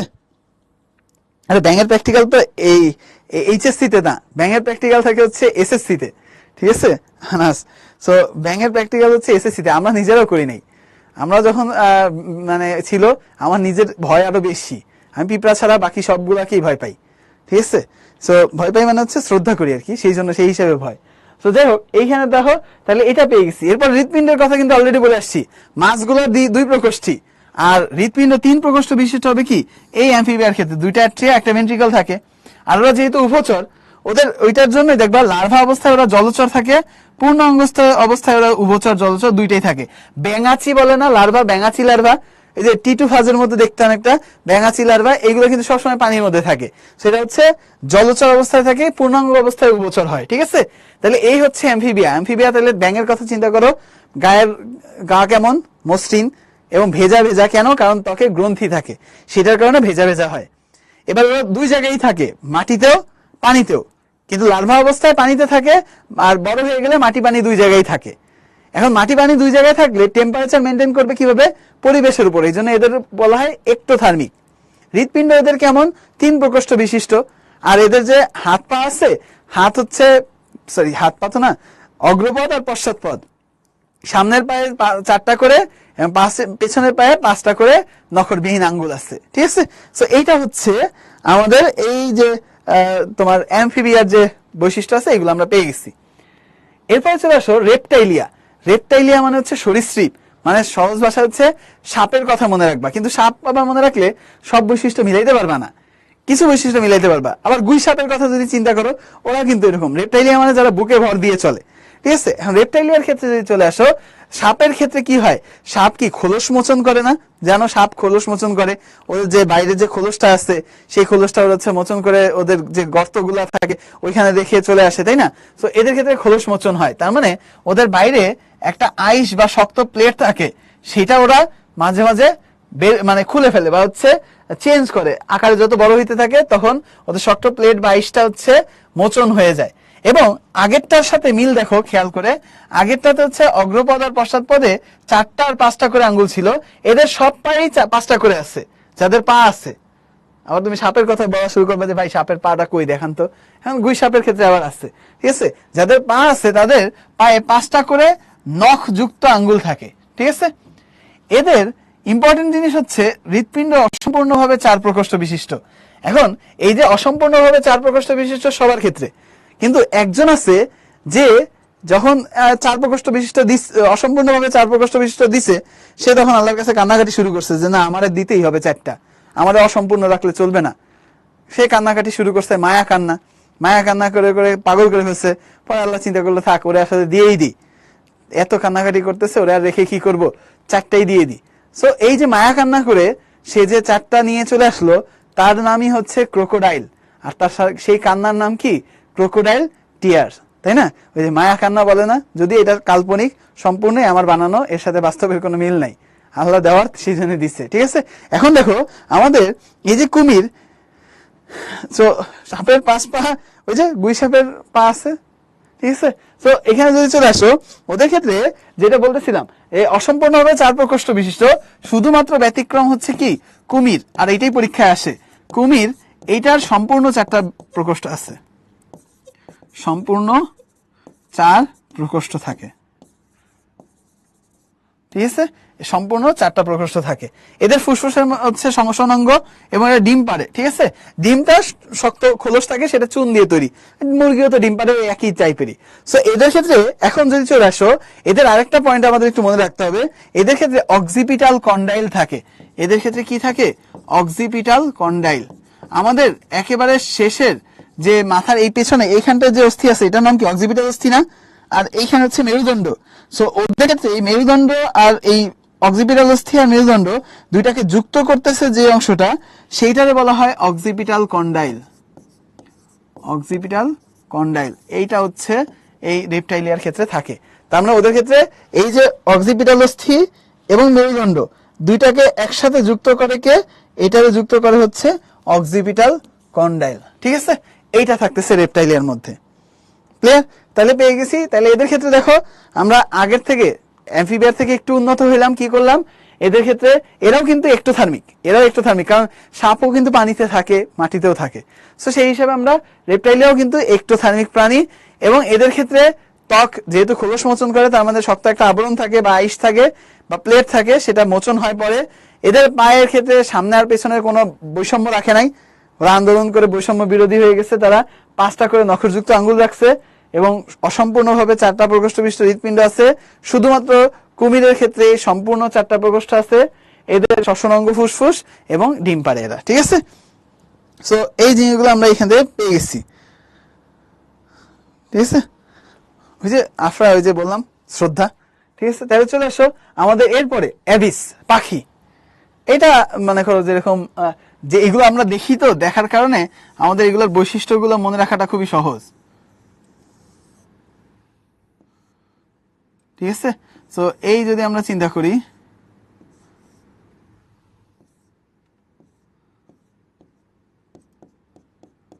ঠিক আছে। যাই হোক, এইটা হচ্ছে আমাদের পাখি। এই হচ্ছে পাখির ক্ষেত্রে যদি তুমি খেয়াল করো, দেখো পাখির, তুমি নিজেই এখন বলো, তুমি নিজেই যদি দেখো পাখির ক্ষেত্রে, প্রথম কথা একদম শুরুতে যদি বলি, পাখি দেহটা কিসে আবৃত? পালকে আবৃত থাকে। দেহ পালকে আবৃত থাকে। ওদের গ্রীবাটা যদি তুমি চিন্তা করো, গ্রীবাটা কি এস আকৃতির গ্রীবা থাকে না? এস আকৃতির গ্রীবা। ওদের পা কয়টা? 2টা। তার মানে সামনের পা গুলো কি ডানায় পরিণত হয়েছে না? অগ্রপথ ডানায় পরিণত হয়েছে। এরপরে ওদের ক্ষেত্রে যে সামনের ঠোঁট, এটা কি চঞ্চুতে পরিণত হয়ে গেছে। এই যে চঞ্চু, এই ওদের ক্ষেত্রে চঞ্চু থাকতেছে। এরপরে দেখো ওদের ক্ষেত্রে স্বাভাবিকভাবে ওরা কি আকাশে উড়বে। ওড়ার জন্য ওরা কি মানে ভারী হইলে হবে? ভারী মানুষ কিন্তু আকাশে উঠতে পারবে না। সরি, ভারী মানুষই, কোনো মানুষই আকাশে উঠতে পারবে না। ভারী হইলে ওরা উঠতে পারবে না আকাশে। তাহলে ওদের ক্ষেত্রে কি হয়? ওদের অস্থিগুলা ভারী যেন না হয়, সেই জন্য কি হয়? অস্থিগুলা নিরেট হয় না, অস্থিগুলা কি হয়? বায়ুপূর্ণ হয়। তার মানে ওদের অস্থিগুলা কি বায়ুপূর্ণ অস্থি। বায়ুপূর্ণ অস্থির ইংলিশ নাম হচ্ছে নিউম্যাটিক অস্থি। নিউম্যাটিক অস্থি। এই যে নিউম্যাটিক অস্থি হওয়ার কারণে ওদের শরীর কি হালকা হয়, বায়ুপূর্ণ হওয়ার কারণে ওরা হালকা হয়, আরামসে উঠতে পারে, ঠিক আছে। আরামসে উঠতে পারে, এইটা বলা হচ্ছে ওদের বায়ুপূর্ণ অস্থি থাকে। এবং ওদের ক্ষেত্রে হৃৎপিণ্ড 4 প্রকোষ্ঠ বিশিষ্ট হয় এবং ওরাই প্রথম এন্ডোথার্মিক প্রাণী, কারণ ওরা শুধুমাত্র বাতাসে মানে স্থলেই থাকতেছে। এবং এই যে স্থলে যে থাকতেছে, সেই স্থলের মধ্যে থেকে এই ওদের এন্ডোথার্মিক মানে এন্ডো মানে ভিতরে, ভিতরের যে টেম্পারেচার, এটা ভিতরেই কন্ট্রোল হয়। বডির ভেতরের টেম্পারেচার বডি কন্ট্রোল করতেছে। পরিবেশের টেম্পারেচার যতই হোক, এটা নিয়ে কোনো কনসার্ন ওদের নাই। এরাই হচ্ছে প্রথম এন্ডোথার্মিক প্রাণী। এমসিকিউতে আসে প্রথম এন্ডোথার্মিক প্রাণী কে? এই হচ্ছে আমাদের এই অ্যাবিস। অ্যাবিস হচ্ছে প্রথম এন্ডোথার্মিক প্রাণী, ঠিক আছে। হ্যাঁ, ওদের ক্যালসিয়াম আছে। আরে এখানে কিন্তু একটা ভুল ধারণা আছে আমাদের। আমাদের একটা কি জানো, এই যে food review to food to দেখি না আমরা সবাই জানি, যেরকম নল্লির মধ্যে যে ঝাঁকি দেয়, ঝাঁকি দিলে যেটা পরে, এটারে বলা হয় কিন্তু ক্যালসিয়াম। কিন্তু আসলে এটা কিন্তু ক্যালসিয়াম না, ওটা ফ্যাটে ভরা, ওটা হচ্ছে মজ্জা, তাই না? মানে প্রচুর পরিমাণে হচ্ছে হলুদ অস্থি মজ্জা পড়ছো না, ফ্যাট অ্যাডিপোজ টিস্যুতে ভরা ওইখানে। আর অস্থির যে মেইন অংশ, সেই অংশ, শক্ত অংশগুলোর মধ্যেই মেইনলি থাকে হচ্ছে ক্যালসিয়াম। ওদের ক্ষেত্রে ক্যালসিয়াম আছে, ক্যালসিয়ামের ঘাটতি নাই ওদের, ঠিক আছে। যাক, আলহামদুলিল্লাহ। সো এই হচ্ছে আমাদের অ্যাবিসের হিসাব নিকাশ। তার মানে দেহ পালকে আবৃত, গ্রীবা এস আকৃতির, অগ্রপথ 2টা ডানায় পরিণত হয়েছে, অস্থিগুলো বায়ুপূর্ণ। এই হচ্ছে কবুতর আমরা এখান থেকে দেখতে পাচ্ছি। তো এইখানে দেখো, এই কুইজটার আমি আর কুইজ দিব না বলে, এটা আমার হচ্ছে চ্যাটে আমাকে জানাবা যে ভাইয়া অ্যাবিসের বৈশিষ্ট্যগুলো কোনটা কি হবে। সমগ্র দেহ লোমে আবৃত, অগ্রপথ ডানায় পরিণত, চঞ্চু বিদ্যমান। এইটার অ্যান্সার হচ্ছে তোমরা আমাকে চ্যাটে দিবা।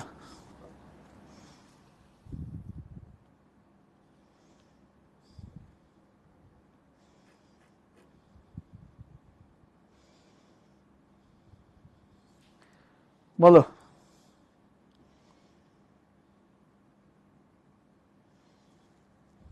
এই অনেকে ধুমধাম দিয়ে, এই জন্যই আমি বলছি যেরকম চ্যাটে দিব না। অনেকে উড়াই গেছো যে D D D D D D D মানে হচ্ছে সমগ্র দেহ লোমে আবৃত, অগ্রপথ ডানায় পরিণত, চঞ্চু বিদ্যমান। দেখো আমরা কিন্তু বলছি ওদের ক্ষেত্রে কি লোম থাকে? ওদের থাকে হচ্ছে পালক। ওদের কি থাকে? পালক। আর লোম থাকে হচ্ছে আমাদের ক্ষেত্রে। আমাদের লোম আর ওদের পালক কি এক হলো? তুমি চিন্তা করে দেখো তো, তোমার যদি পালক থাকতো, তাহলে তোমার হাতের মাংস কি আর দেখা যেত? চামড়া দেখা যেত? ওদের চামড়া দেখা যায়? ওদের পালকে আবৃত, আর এখানে অপশনে দিছে লোমে আবৃত। তাহলে এটার কারেক্ট অ্যান্সার আসলে কি? কারেক্ট অ্যান্সার হচ্ছে আমাদের এটার ক্ষেত্রে এই 1 হচ্ছে ভুল, 2 আর 3 হচ্ছে কারেক্ট অ্যান্সার। তাহলে এই সি হচ্ছে আমাদের এখানকার কারেক্ট অ্যান্সার। এই যে মাশাআল্লাহ, আলহামদুলিল্লাহ, উড়াই হয়েছিল চ্যাটের মধ্যে অনেকেই ডি লিখে, কিন্তু মানে যাই হোক আলহামদুলিল্লাহ, তুমি পাখি হওয়ার থেকে বেঁচে গেছো। তুমি আর পাখি হইতে পারলা না, কারণ তোমার পালক নাই, তোমার কি আছে, লোম। ঠিক আছে, যাই হোক দুষ্টামি ফাজলামি বাদ, এখন আমরা পড়ালেখায় চলে আসি, কারণ এখন আমরা আমাদের মধ্যে চলে আসছি। ম্যামালিয়া, ম্যামালিয়ার ক্ষেত্রে যদি চলে আসো, আমাদের বৈশিষ্ট্য আমরা সবই পারি আল্লাহর রহমতে। আমাদের এই যে এখন আসো, এই যে দেহের ক্ষেত্রে লোম থাকবে, টিভিতে থাকবে না, এটা ইম্পর্টেন্ট এমসিকিউর জন্য। এবং আমাদের হচ্ছে দেহত্বকে গ্রন্থি থাকে, ঘাম গ্রন্থি, সেবাসিয়াস গ্রন্থি, এগুলো থেকে হচ্ছে ক্ষরণ হয় আমাদের। এই জন্য মানে দেখা যায় যেরকম মানে আমাদের কি আঠালো আঠালো ঘাম ক্ষরণ হচ্ছে না। এরপর হচ্ছে পরিণত স্ত্রী দেহে কার্যকর স্তন গ্রন্থি থাকে, যেটা থেকে মাতৃদুগ্ধ খরিত হয় এবং শিশু সেটা খায়। বহিকর্ণে পিনা থাকতেছে, পিনা মানে হচ্ছে এই যে যেটা ধরে টান দেয়, এইটারে বলা হচ্ছে স্যাররা যেটা ধরে টানতে পছন্দ করে, এটা হচ্ছে পিনা। আর মধ্যকর্ণের 3টা অস্থি থাকে, ক্ষুদ্রাস্থি, যাদেরকে আমরা মিস বলি, তাই না, ম্যালিয়াস, ইনকাস, স্টেপিস, তাই তো। এরপরে ডায়াফ্রাম থাকে, মাংসল ডায়াফ্রাম বা মধ্যচ্ছদা। এটা যদি আমরা বলি, এই হচ্ছে মনে করো একটা মানুষ, এই মানুষের ক্ষেত্রে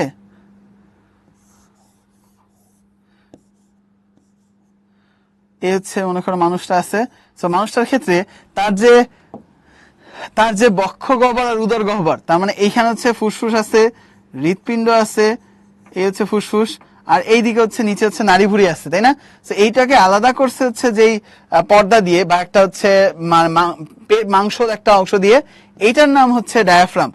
এর উপরের অংশটাকে বক্ষ গহ্বর বলা হয়, নিচের অংশটাকে বলা হয় উদর গহ্বর। তাহলে এটা হচ্ছে মধ্যচ্ছদা বা ডায়াফ্রাম। ঠিক আছে, এটা পেয়ে গেছি। যারা যারা একটু আগে পাখির আকার দেখে বলছিল যেরকম ভাইয়ার চিত্র আঁকা সুন্দর, তারা এখন হঠাৎ করে চিন্তা করতেছে ভাইয়া আগের কমেন্টটা কিভাবে ফেরত নিব, তাই না। এই হচ্ছে আমাদের মানুষ, আমরা এখান থেকে পেয়ে গেছি। এরপরে আমাদের পরিণত লোহিত রক্তকণিকা নিউক্লিয়াস বিহীন, এটাও আমরা জানি আগে থেকে। হৃৎপিণ্ড 4 প্রকোষ্ঠ বিশিষ্ট, আমরাও এন্ডোথার্মিক। আমাদের ক্ষেত্রে কি এসির মধ্যে যখন থাকো, তখন এসির টেম্পারেচার দেখা গেল হচ্ছে 20-22, তোমার বডির টেম্পারেচার কি 20-22 ডিগ্রি সেলসিয়াস হয়ে যায়, তাহলে তো তুমি হাইপোথার্মিয়া হয়ে মারা যাবা। আবার দেখা গেল যখন দেশে গরমে অবস্থা খারাপ হয়ে যায়, 40-41 চলে যায়, এই টেম্পারেচার হলে তো তুমি মনে করো জ্বর হয়ে অবস্থা খারাপ হয়ে যাইতো। তা কি হয়? হয় না, কারণ বাহ্যিক পরিবেশ দ্বারা আমাদের শরীর নিয়ন্ত্রিত হয় না। এন্ডো মানে ভিতরে, আমাদের ভিতরের টেম্পারেচার ভিতরের পরিবেশ দিয়ে নিয়ন্ত্রিত হয়। ঠিক আছে, সো এটা আমরা পেয়ে গেছি। এটা টাইগার কি না, তুমি যদি বাংলাদেশ জাতীয় ক্রিকেট দলের কথা চিন্তা করো, সেই হিসাবে কিন্তু আমার ভুল বলতে পারবা না, এটা টাইগারই। ঠিক আছে, বাকিটা তুমি বুঝতেই পারতেছো। সো এটা আমরা এখান থেকে পেয়ে গেছি। এবার আসো টুকটাক হাবিজাবি কথাবার্তা, এখান থেকে জেনারেলি কোশ্চেন আসে না, তারপর একটু জেনে রাখো, যদি উল্টাপাল্টা করে ফেলে, কোনো বোর্ড মাঝে মাঝে ঝামেলাও করে। এবার যেহেতু সবার একসাথেই হবে, আশা করা যায় এগুলো থেকে উল্টাপাল্টা কোশ্চেন করবে না। তারপরও আমরা যদি বলি, এই ম্যামালিয়াকে 3টা পার্টে ভাগ করা যায়। এই যে ম্যামালিয়া আছে, ম্যামালিয়াকে 3টা পার্টে ভাগ করা যায়। একটা হচ্ছে প্রোটোথেরিয়া, একটা হচ্ছে মেটাথেরিয়া, আর একটা হচ্ছে ইউথেরিয়া। ঠিক আছে, তুমি জানো ইউ মানেই হচ্ছে প্রকৃত, মানে মেইন। তুমি হচ্ছে ইউথেরিয়ার মধ্যে, আমিও ইউথেরিয়ার মধ্যে। প্রোটোথেরিয়া হচ্ছে, প্রোটো মানে হচ্ছে আদি, তার মানে সবচেয়ে আদি যে স্তন্যপায়ী প্রাণী আছে তাদেরকে বলা হয় প্রোটোথেরিয়া। এদের একটা বৈশিষ্ট্য যদি মনে রাখতে চাও, সেটা হচ্ছে এরা ডিম পারে। এই স্তন্যপায়ীটা ডিম পারে। মানুষ ডিম পারে না। গরু ছাগল ডিম পারে না। তাহলে স্তন্যপায়ীদের মধ্যে যদি কেউ ডিম পারে, সেটার নাম হচ্ছে প্রোটোথেরিয়া। এবং এটার ইম্পর্টেন্ট একটা এক্সাম্পল হচ্ছে এই যে প্লাটিপাস, এইটা খুব ভালোভাবে মনে রাখতে হবে। এইটার বলা হয় প্লাটিপাস। এটাকে হংসতুণ্ড বলা হয় কেন? হাঁসের মধ্যে হচ্ছে মুখটা এদের, সেই জন্য এদেরকে বলা হয় হংসতুণ্ড প্লাটিপাস। এই যে হাঁসের মতো এদের মুখটা।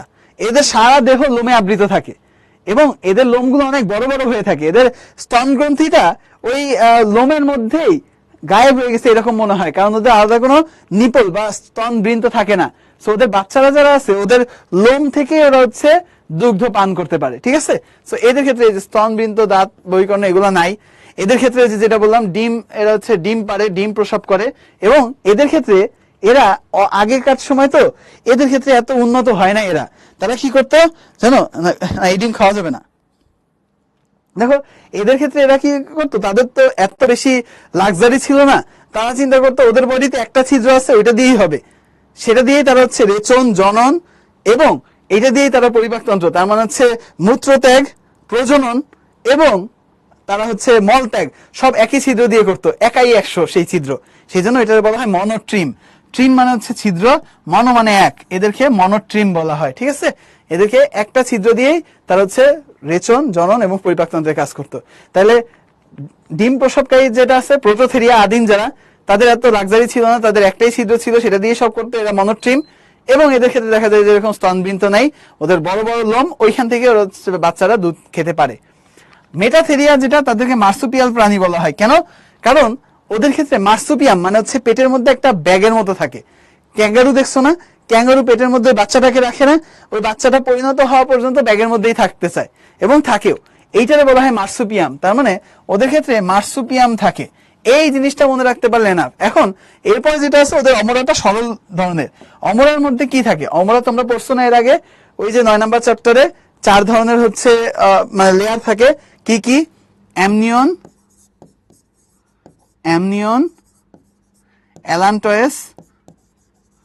অ্যালান্টয়েস,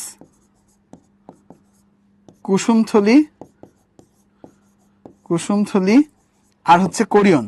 এই 4টা কোরিয়ন, এই 4টা লেয়ার থাকে একটা অমরার মধ্যে। যদি এদের ক্ষেত্রে, এরা তো এত আস্তে আস্তে উন্নত হচ্ছে, এদের ক্ষেত্রে দেখা যায় শুধু ক থাকে, তার মানে ক যে দুটা, এই কই থাকে, তার মানে কুসুমথলি আর কোরিয়ন থাকে। কুসুমথলি আর কোরিয়ন থাকার কারণে ওদের যেহেতু অ্যামনিয়ন অ্যালান্টাস থাকতেছে না, এই জন্য ওদের বলা হয় এরা হচ্ছে সরল ধরনের অমরা বিশিষ্ট। ঠিক আছে, এই জিনিস মনে রাখতে চাইলে রাখতে পারো, না মনে রাখতে চাইলেও সমস্যা নেই। ওই যে হ্যাঁ, ডোরেমনের মতোই, অনেকটা ডোরেমনের মতোই, যেটা হচ্ছে যে পেটের মধ্যে থেকে যা ইচ্ছা বের করে, কিন্তু ওরা পেটের মধ্যে থেকে শুধু বাচ্চাই বের করতে পারে, অন্য কিছু বের করতে পারে না পেটের ব্যাগ থেকে। ঠিক আছে, আর ওরা হচ্ছে আগেরকার যারা, তাদের দেখছে যে সবকিছু একটা একটা, ওরা চিন্তা করছে না আমাদের ডাবল ডাবল লাগবে, এই জন্য ওদের জরাইও 2টা হয়ে গেছে, জনিও 2টা হয়ে গেছে। ঠিক আছে, তো এটা পেয়ে গেছি ক্যাঙ্গারু যেটা। আর ইউথেরিয়া মানে আমরা যেটা, আমাদের প্রকৃত ধরনের অমরা থাকে। তার মানে এই 4 ধরনেরই লেয়ার থাকতেছে আমাদের, অ্যামনিয়ন, কোরিয়ন, তারপর হচ্ছে অ্যালান্টয়েস, কুসুমথলি, 4টাই থাকতেছে। ঠিক আছে, আর আমাদের ক্ষেত্রে স্বাভাবিকভাবে স্তন গ্রন্থি সুগঠিত থাকতেছে, একটা যোনি শুক্রাশয় থাকতেছে, যেটা স্ক্রোটামের মধ্যে থাকতেছে। এগুলো আমরা সব আমাদের জানা কাহিনী, নতুন করে জানানোর এটাতে কিছুই নাই। ঠিক আছে, এই গেল হচ্ছে আমাদের এই মেটাথেরিয়া, ইউথেরিয়া আর প্রোটোথেরিয়া। ঠিক আছে, তো এইবার চলে আসো আমরা একটু কোশ্চেন সলভ করি। উদ্দীপকের প্রথম প্রাণীটির ক্ষেত্রে কোনটি সঠিক? বলছে সৈকত পুকুরে জাল দিয়ে মাছ ধরার সময় একটি আইস ও পাখনাযুক্ত এবং একটি অন্যটি খোলসযুক্ত অখণ্ডকায়িত প্রাণী পেলেন। আইস পাখনাযুক্ত মানে হচ্ছে আমাদের এখানে কি মাছের মধ্যে চলে আসছে, আর খোলসযুক্ত অখণ্ডকায়িত কারা? ওই যে শামুক, ঝিনুক বলছিলাম না, তার মানে মলাস্কার মধ্যে চলে গেছে। তাহলে প্রথম প্রাণীটা হচ্ছে কি মাছ। মাছ মানে হচ্ছে এরা কি, এদের ক্ষেত্রে শ্বসনাঙ্গ কি ফুলকা, এর হচ্ছে শ্বসনাঙ্গ ফুলকা। সমষ্ণ শোণিত মানে হচ্ছে এন্ডোথার্মিক। মাছ তো এন্ডোথার্মিক এরকম কিছু না, হৃৎপিণ্ড 4 প্রকোষ্ঠ না, ওদের 2 প্রকোষ্ঠ বিশিষ্ট, ওদের ডায়াফ্রামও থাকে না, ওদের প্রধান শ্বসনাঙ্গ কি ফুলকা। সি হচ্ছে কারেক্ট অ্যান্সার। এবার সিকিউ দেখি, চলো। বলছে উদ্দীপকের এক্স নমুনাটির পর্বগত শনাক্তকারী বৈশিষ্ট্য উল্লেখ করো। এক্স বলছে অক্টোপাস, তার মানে হচ্ছে কি, এই দেখো সুন্দর করে মলাস্কার ম দিয়ে যে বৈশিষ্ট্যগুলো বলছিলাম সুন্দর করে লিখে দিয়ে চলে আসবা। ঠিক আছে, পারবো ইনশাল্লাহ। বলছে উদ্দীপকের যে উল্লেখিত জেড নমুনার প্রাণীটি ওয়াই নমুনার প্রাণী হতে উন্নতর। জেড হচ্ছে কি মানুষ, আর ওয়াই হচ্ছে কেঁচো, তার মানে এটা হচ্ছে নন কর্ডাটা, আর এটা হচ্ছে কর্ডাটা পর্বের প্রাণী। সো কর্ডাটা আর নন কর্ডাটার মধ্যে পার্থক্য আশা করি এমনিই পারবা। ঠিক আছে, সো এই পার্থক্য লিখে সুন্দর করে বলে দিবা যে কেঁচো থেকে মানুষ কি উন্নত। উপরের বৈশিষ্ট্যগুলো বিশ্লেষণ করলে দেখা যায় যে ওয়াই এর থেকে জেড যে নমুনার প্রাণী আছে এরা উন্নত পর্বের। ঠিক আছে, পেয়ে গেছি। এরপরে চলে আসো আমাদের, বলছে এক্স হচ্ছে প্রাণী জগতের দ্বিতীয় বৃহত্তম মানে মলাস্কা, সন্ধিযুক্ত মানে হচ্ছে আর্থ্রোপোডা, পালকযুক্ত মানে হচ্ছে অ্যাভিস। এক্স ও ওয়াই পর্বের মধ্যে কোনটা উন্নত? এক্স আর ওয়াই এই দুটার মধ্যে সেম। আগে চলে আসো আর্থ্রোপোডা আর হচ্ছে মলাস্কা, এদের মধ্যে অবশ্যই কি আর্থ্রোপোডা উন্নত হবে। তাহলে ওই দুইটার বৈশিষ্ট্য লিখে দিয়ে তারপরে লিখে দিতে হবে এরা উন্নত। উদ্দীপকে এ প্রাণীটিকে মাছ নামে জানলেও প্রকৃতপক্ষে মাছ নয়, এটাকে আমরা কি বলি? তারা মাছ বলি না? তারা মাছ বললেও এরা আসলে মাছ না। কারণ কি? তার কারণ হচ্ছে তুমি এখানে লিখে দিবা এরা হচ্ছে একাইনোডার্মাটার বৈশিষ্ট্য দিবা। একাইনোডার্মাটার বৈশিষ্ট্য দিয়ে বলবা এরা হচ্ছে, এই বৈশিষ্ট্যগুলো হচ্ছে একাইনোডার্মাটার অন্তর্গত, যেটা তারা মাছের ক্ষেত্রে পাওয়া যায়। যেটা নামের মধ্যে মাছ হলো, এটা অ্যাক্টিনোপটেজি, সার্কোপটেজি কিংবা আমাদের কন্ড্রিকথিস কারোর সাথেই মিল নাই এই বৈশিষ্ট্যে, সেই জন্য এদেরকে বলা হচ্ছে এরা ভিন্ন পর্বের। ঠিক আছে, অক্টোপাস একাইনোডার্মাটা না, ওই যে বলছিলাম না এটাই আমাদের ভুল হয়, অক্টোপাস কিন্তু একাইনোডার্মাটা না, অক্টোপাস হচ্ছে মলাস্কার মধ্যে পড়ে, আর এটাই আমরা ভুল করি। এটা পড়ানোর সময় তখনই বলছিলাম। এবার চলে আসো শ্রেণী ক, বলছে চতুষ্পদী প্রাণী যাদের হৃৎপিণ্ড 3 প্রকোষ্ঠ বিশিষ্ট। তার মানে হচ্ছে কি, এরা হচ্ছে অ্যামফিবিয়া। আর চতুষ্পদী প্রাণী যাদের হৃৎপিণ্ড 4 প্রকোষ্ঠ বিশিষ্ট, এটা হচ্ছে ম্যামালিয়া। ঠিক আছে, এদের বলছে ক শ্রেণীর বৈশিষ্ট্য লেখো, মানে অ্যামফিবিয়ার বৈশিষ্ট্য তুমি লিখে দিলা। ঠিক আছে, এরপর দেখো বলছে উদ্দীপকটির পর্বগত বৈশিষ্ট্য লেখা। এটা কি করডাটা না? সো করডাটার বৈশিষ্ট্য লিখতে হবে, ওই যে ফ্যান্স পড়ছিলাম না, ফ্যান্স এইখান থেকে হচ্ছে লিখে দিবা। এরপর বলছে এর ভিত্তিতে উদ্দীপকটির উপপর্বগুলোর তুলনামূলক বিশ্লেষণ করো। তার মানে এর উপপর্বগুলো কি আছে, ওই যে আমাদের ইউরোকর্ডাটা, সেফালোকর্ডাটা আর হচ্ছে ভার্টিব্রাটা, সেটা কি, এ হচ্ছে নটোকর্ডের উপর ভিত্তি করে, ওই যে আমি বলছিলাম মনে আছে যে ইউরোকর্ডাটার ক্ষেত্রে নটোকর্ড লেজ থাকে, সেটা হচ্ছে লেজের দিকে থাকে, তাও লার্ভা দশার মধ্যে, এরপর বিলুপ্ত হয়ে যায়। আর সেফালোকর্ডাটা থেকে মাথা থেকে লেজ পর্যন্ত সারা জীবন থাকে। আর আমাদের ভার্টিব্রেটার ক্ষেত্রে এটা ভ্রূণীয় দশায় লেজ অবস্থায় থাকে এবং পরবর্তীতে উন্নত হয়ে, সেটা ভ্রূণীয় দশায় আমাদের নটোকর্ড অবস্থায় থাকে, পরবর্তীতে উন্নত হয়ে কি হয়ে যায়, উন্নত হয়ে আমাদের মেরুদণ্ড হয়ে যায়। এই জিনিসটা হচ্ছে এখানে নটোকর্ডের উপর ভিত্তি করে বলছে কিন্তু। ঠিক আছে, তো এটা আমরা এখান থেকে পেয়ে গেছি। এই যে নটোকর্ড অলরেডি আমরা পড়ছি, হিমোসিল পড়ছি, নেফ্রিডিয়া, ল্যাম্প্রে, এগুলো সবগুলোই পড়ছি। ইউরোকর্ডদেরকে সাগর ফলা কেন বলা হয়, যে সাইফন থাকে সেটা দিয়ে পানি উদ্গীরণ করে। তরুণাস্থিময় মাছ, অস্থিময় মাছ হতে ভিন্ন কেন, তার মানে কন্ড্রিকথিস আর স্ট্রিকথিসের মধ্যে পার্থক্য 4টা লিখে দিলেই হবে। প্রোটোকর্ডাটা মানে আদি কর্ডাটা, যেটা ইউরোকর্ডাটা আর সেফালোকর্ডাটাকে বলা হয় প্রোটোকর্ডাটা। তারা মাছ পঞ্চরীয় কেন, 5টা সমান ভাগে ভাগ করা যায়। এরপরে উভচর প্রাণীদেরকে এক্টোথার্মিক প্রাণী বলা হয় কেন, কারণ বাইরের টেম্পারেচার দিয়ে ওদের বডির টেম্পারেচার নিয়ন্ত্রিত হয়। কর্ডাটা পর্বের সদস্যকে কেন মেরুদণ্ডী বলা হয়, কারণ ওদের ক্ষেত্রে নটোকর্ড গুলো কিসে রূপান্তরিত হয়, মেরুদণ্ডে রূপান্তরিত হয়, তাই না? তো এই জিনিসগুলো আমরা এখান থেকে পেয়ে গেছি। এখন এইগুলো তুমি পড়লা, এই যে আমি ক্লাসের মধ্যে পড়াইলাম, মাঝখানে সময় দিয়ে তোমাদের মুখস্থ করতে দিলাম, পড়লা, কিন্তু এইটা ইফেক্টিভ তখনই হবে যখন তুমি পরীক্ষা দিবা। যত বেশি পরীক্ষা দিবা তত তোমার ভুল ধরা পড়বে, এবং ভুলগুলো ধরা পড়লে তুমি সেগুলোকে রেকটিফাই করবা। আর না ভুল ধরা পড়লে তুমি চিন্তা করে দেখো তো, যেগুলো তোমার ভুল হইতো সেগুলো কি কখনো তোমার ভুল হয় পরে? আর সেগুলো কিন্তু মনে থাকে, যেটা ভালোভাবে পারতা সেটাও ভুলে যেতে পারো, কিন্তু যেটা ভুল করছো ওইটা কিন্তু ভুলে না মানুষ, ওইটা মনে থাকে যে হ্যাঁ এটা ভুল করছিলাম। তাই মানে এই না যে এত পরিমাণে ভুল করছি যে আসলে কোনটা কি ভুল করছিলাম সেটা ভুলে গেছি, এরকম না। জিনিসটা কি, তুমি যত ভুল করবা তত তুমি রেকটিফাই করবা, ওইটা তত এই এক্সপিরিয়েন্সটা তোমাকে অনেক বেশি হেল্প করবে। একটা গল্প বলে তাহলে শেষ করি এইটা নিয়ে। যেমন তুমি যদি চিন্তা করো, মানে জাপানের ক্ষেত্রে, জাপানে এক ধরনের তোমার তৈজসপত্র আর কি, যেটা হচ্ছে দেখা যায় যেরকম তোমাদের ওই আমাদের বাসা বাড়িতে দেখা যায় যে জিনিসপত্র সাজানোর জন্য কিছু আইটেম কিনি না আমরা, সেই রকম এইরকম তৈজসপত্র আছে এক ধরনের, যেগুলো ওরা বানায় কি দিয়ে জানো, ভাঙা তৈজসপত্র দিয়ে। তার মানে একটা ভাঙা বাটি অথবা দেখা গেল একটা ভাঙা ফুলদানি, সেইগুলা দিয়ে ওরা হচ্ছে এই তৈজসপত্রগুলা বানায়। ঠিক আছে, তো এই আমাদের এই তৈজসপত্র যেগুলো আছে, এই তৈজসপত্রগুলোর ক্ষেত্রে দেখা যায় যেরকম এই তৈজসপত্রগুলো নর্মালি সেই ভাঙার আগে যেই দামে ছিল না, এরপরে সেই দামটা আরো বেড়ে যায়। ভাঙার পরে যখন হচ্ছে সেটাকে নতুন করে বানায় জোড়া দিয়ে, সেটার দাম বেশি হয়। ঠিক আছে, এইটা ওদের এখানে একটা আর্ট, যেটা বলা হয় কিনসুজি, বলে, কেউ বলে কিনসুগি। সো এই যে আর্ট, এটাতে কি হয় জানো, ওই অংশগুলো যেগুলো জোড়া লাগায় সেখানে একটা গাছের রস দিয়ে জোড়া লাগায়, উরুশি গাছের রস দিয়ে জোড়া লাগায়। এই জোড়া লাগানোর পরে ওর উপরে ওরা গোল্ড প্লেটেড মানে প্রলেপ দিয়ে দেয়। ঠিক আছে, গোল্ড প্লেটেড প্রলেপ দিয়ে দেয়, ওটা দেখতে অনেক বেশি সুন্দর হয়, যে অ্যাস্থেটিক হয়ে যায় আর কি। সো এই যে জিনিসটা, এইটা এখন বাজারে অনেক বেশি দামে বিক্রি হবে।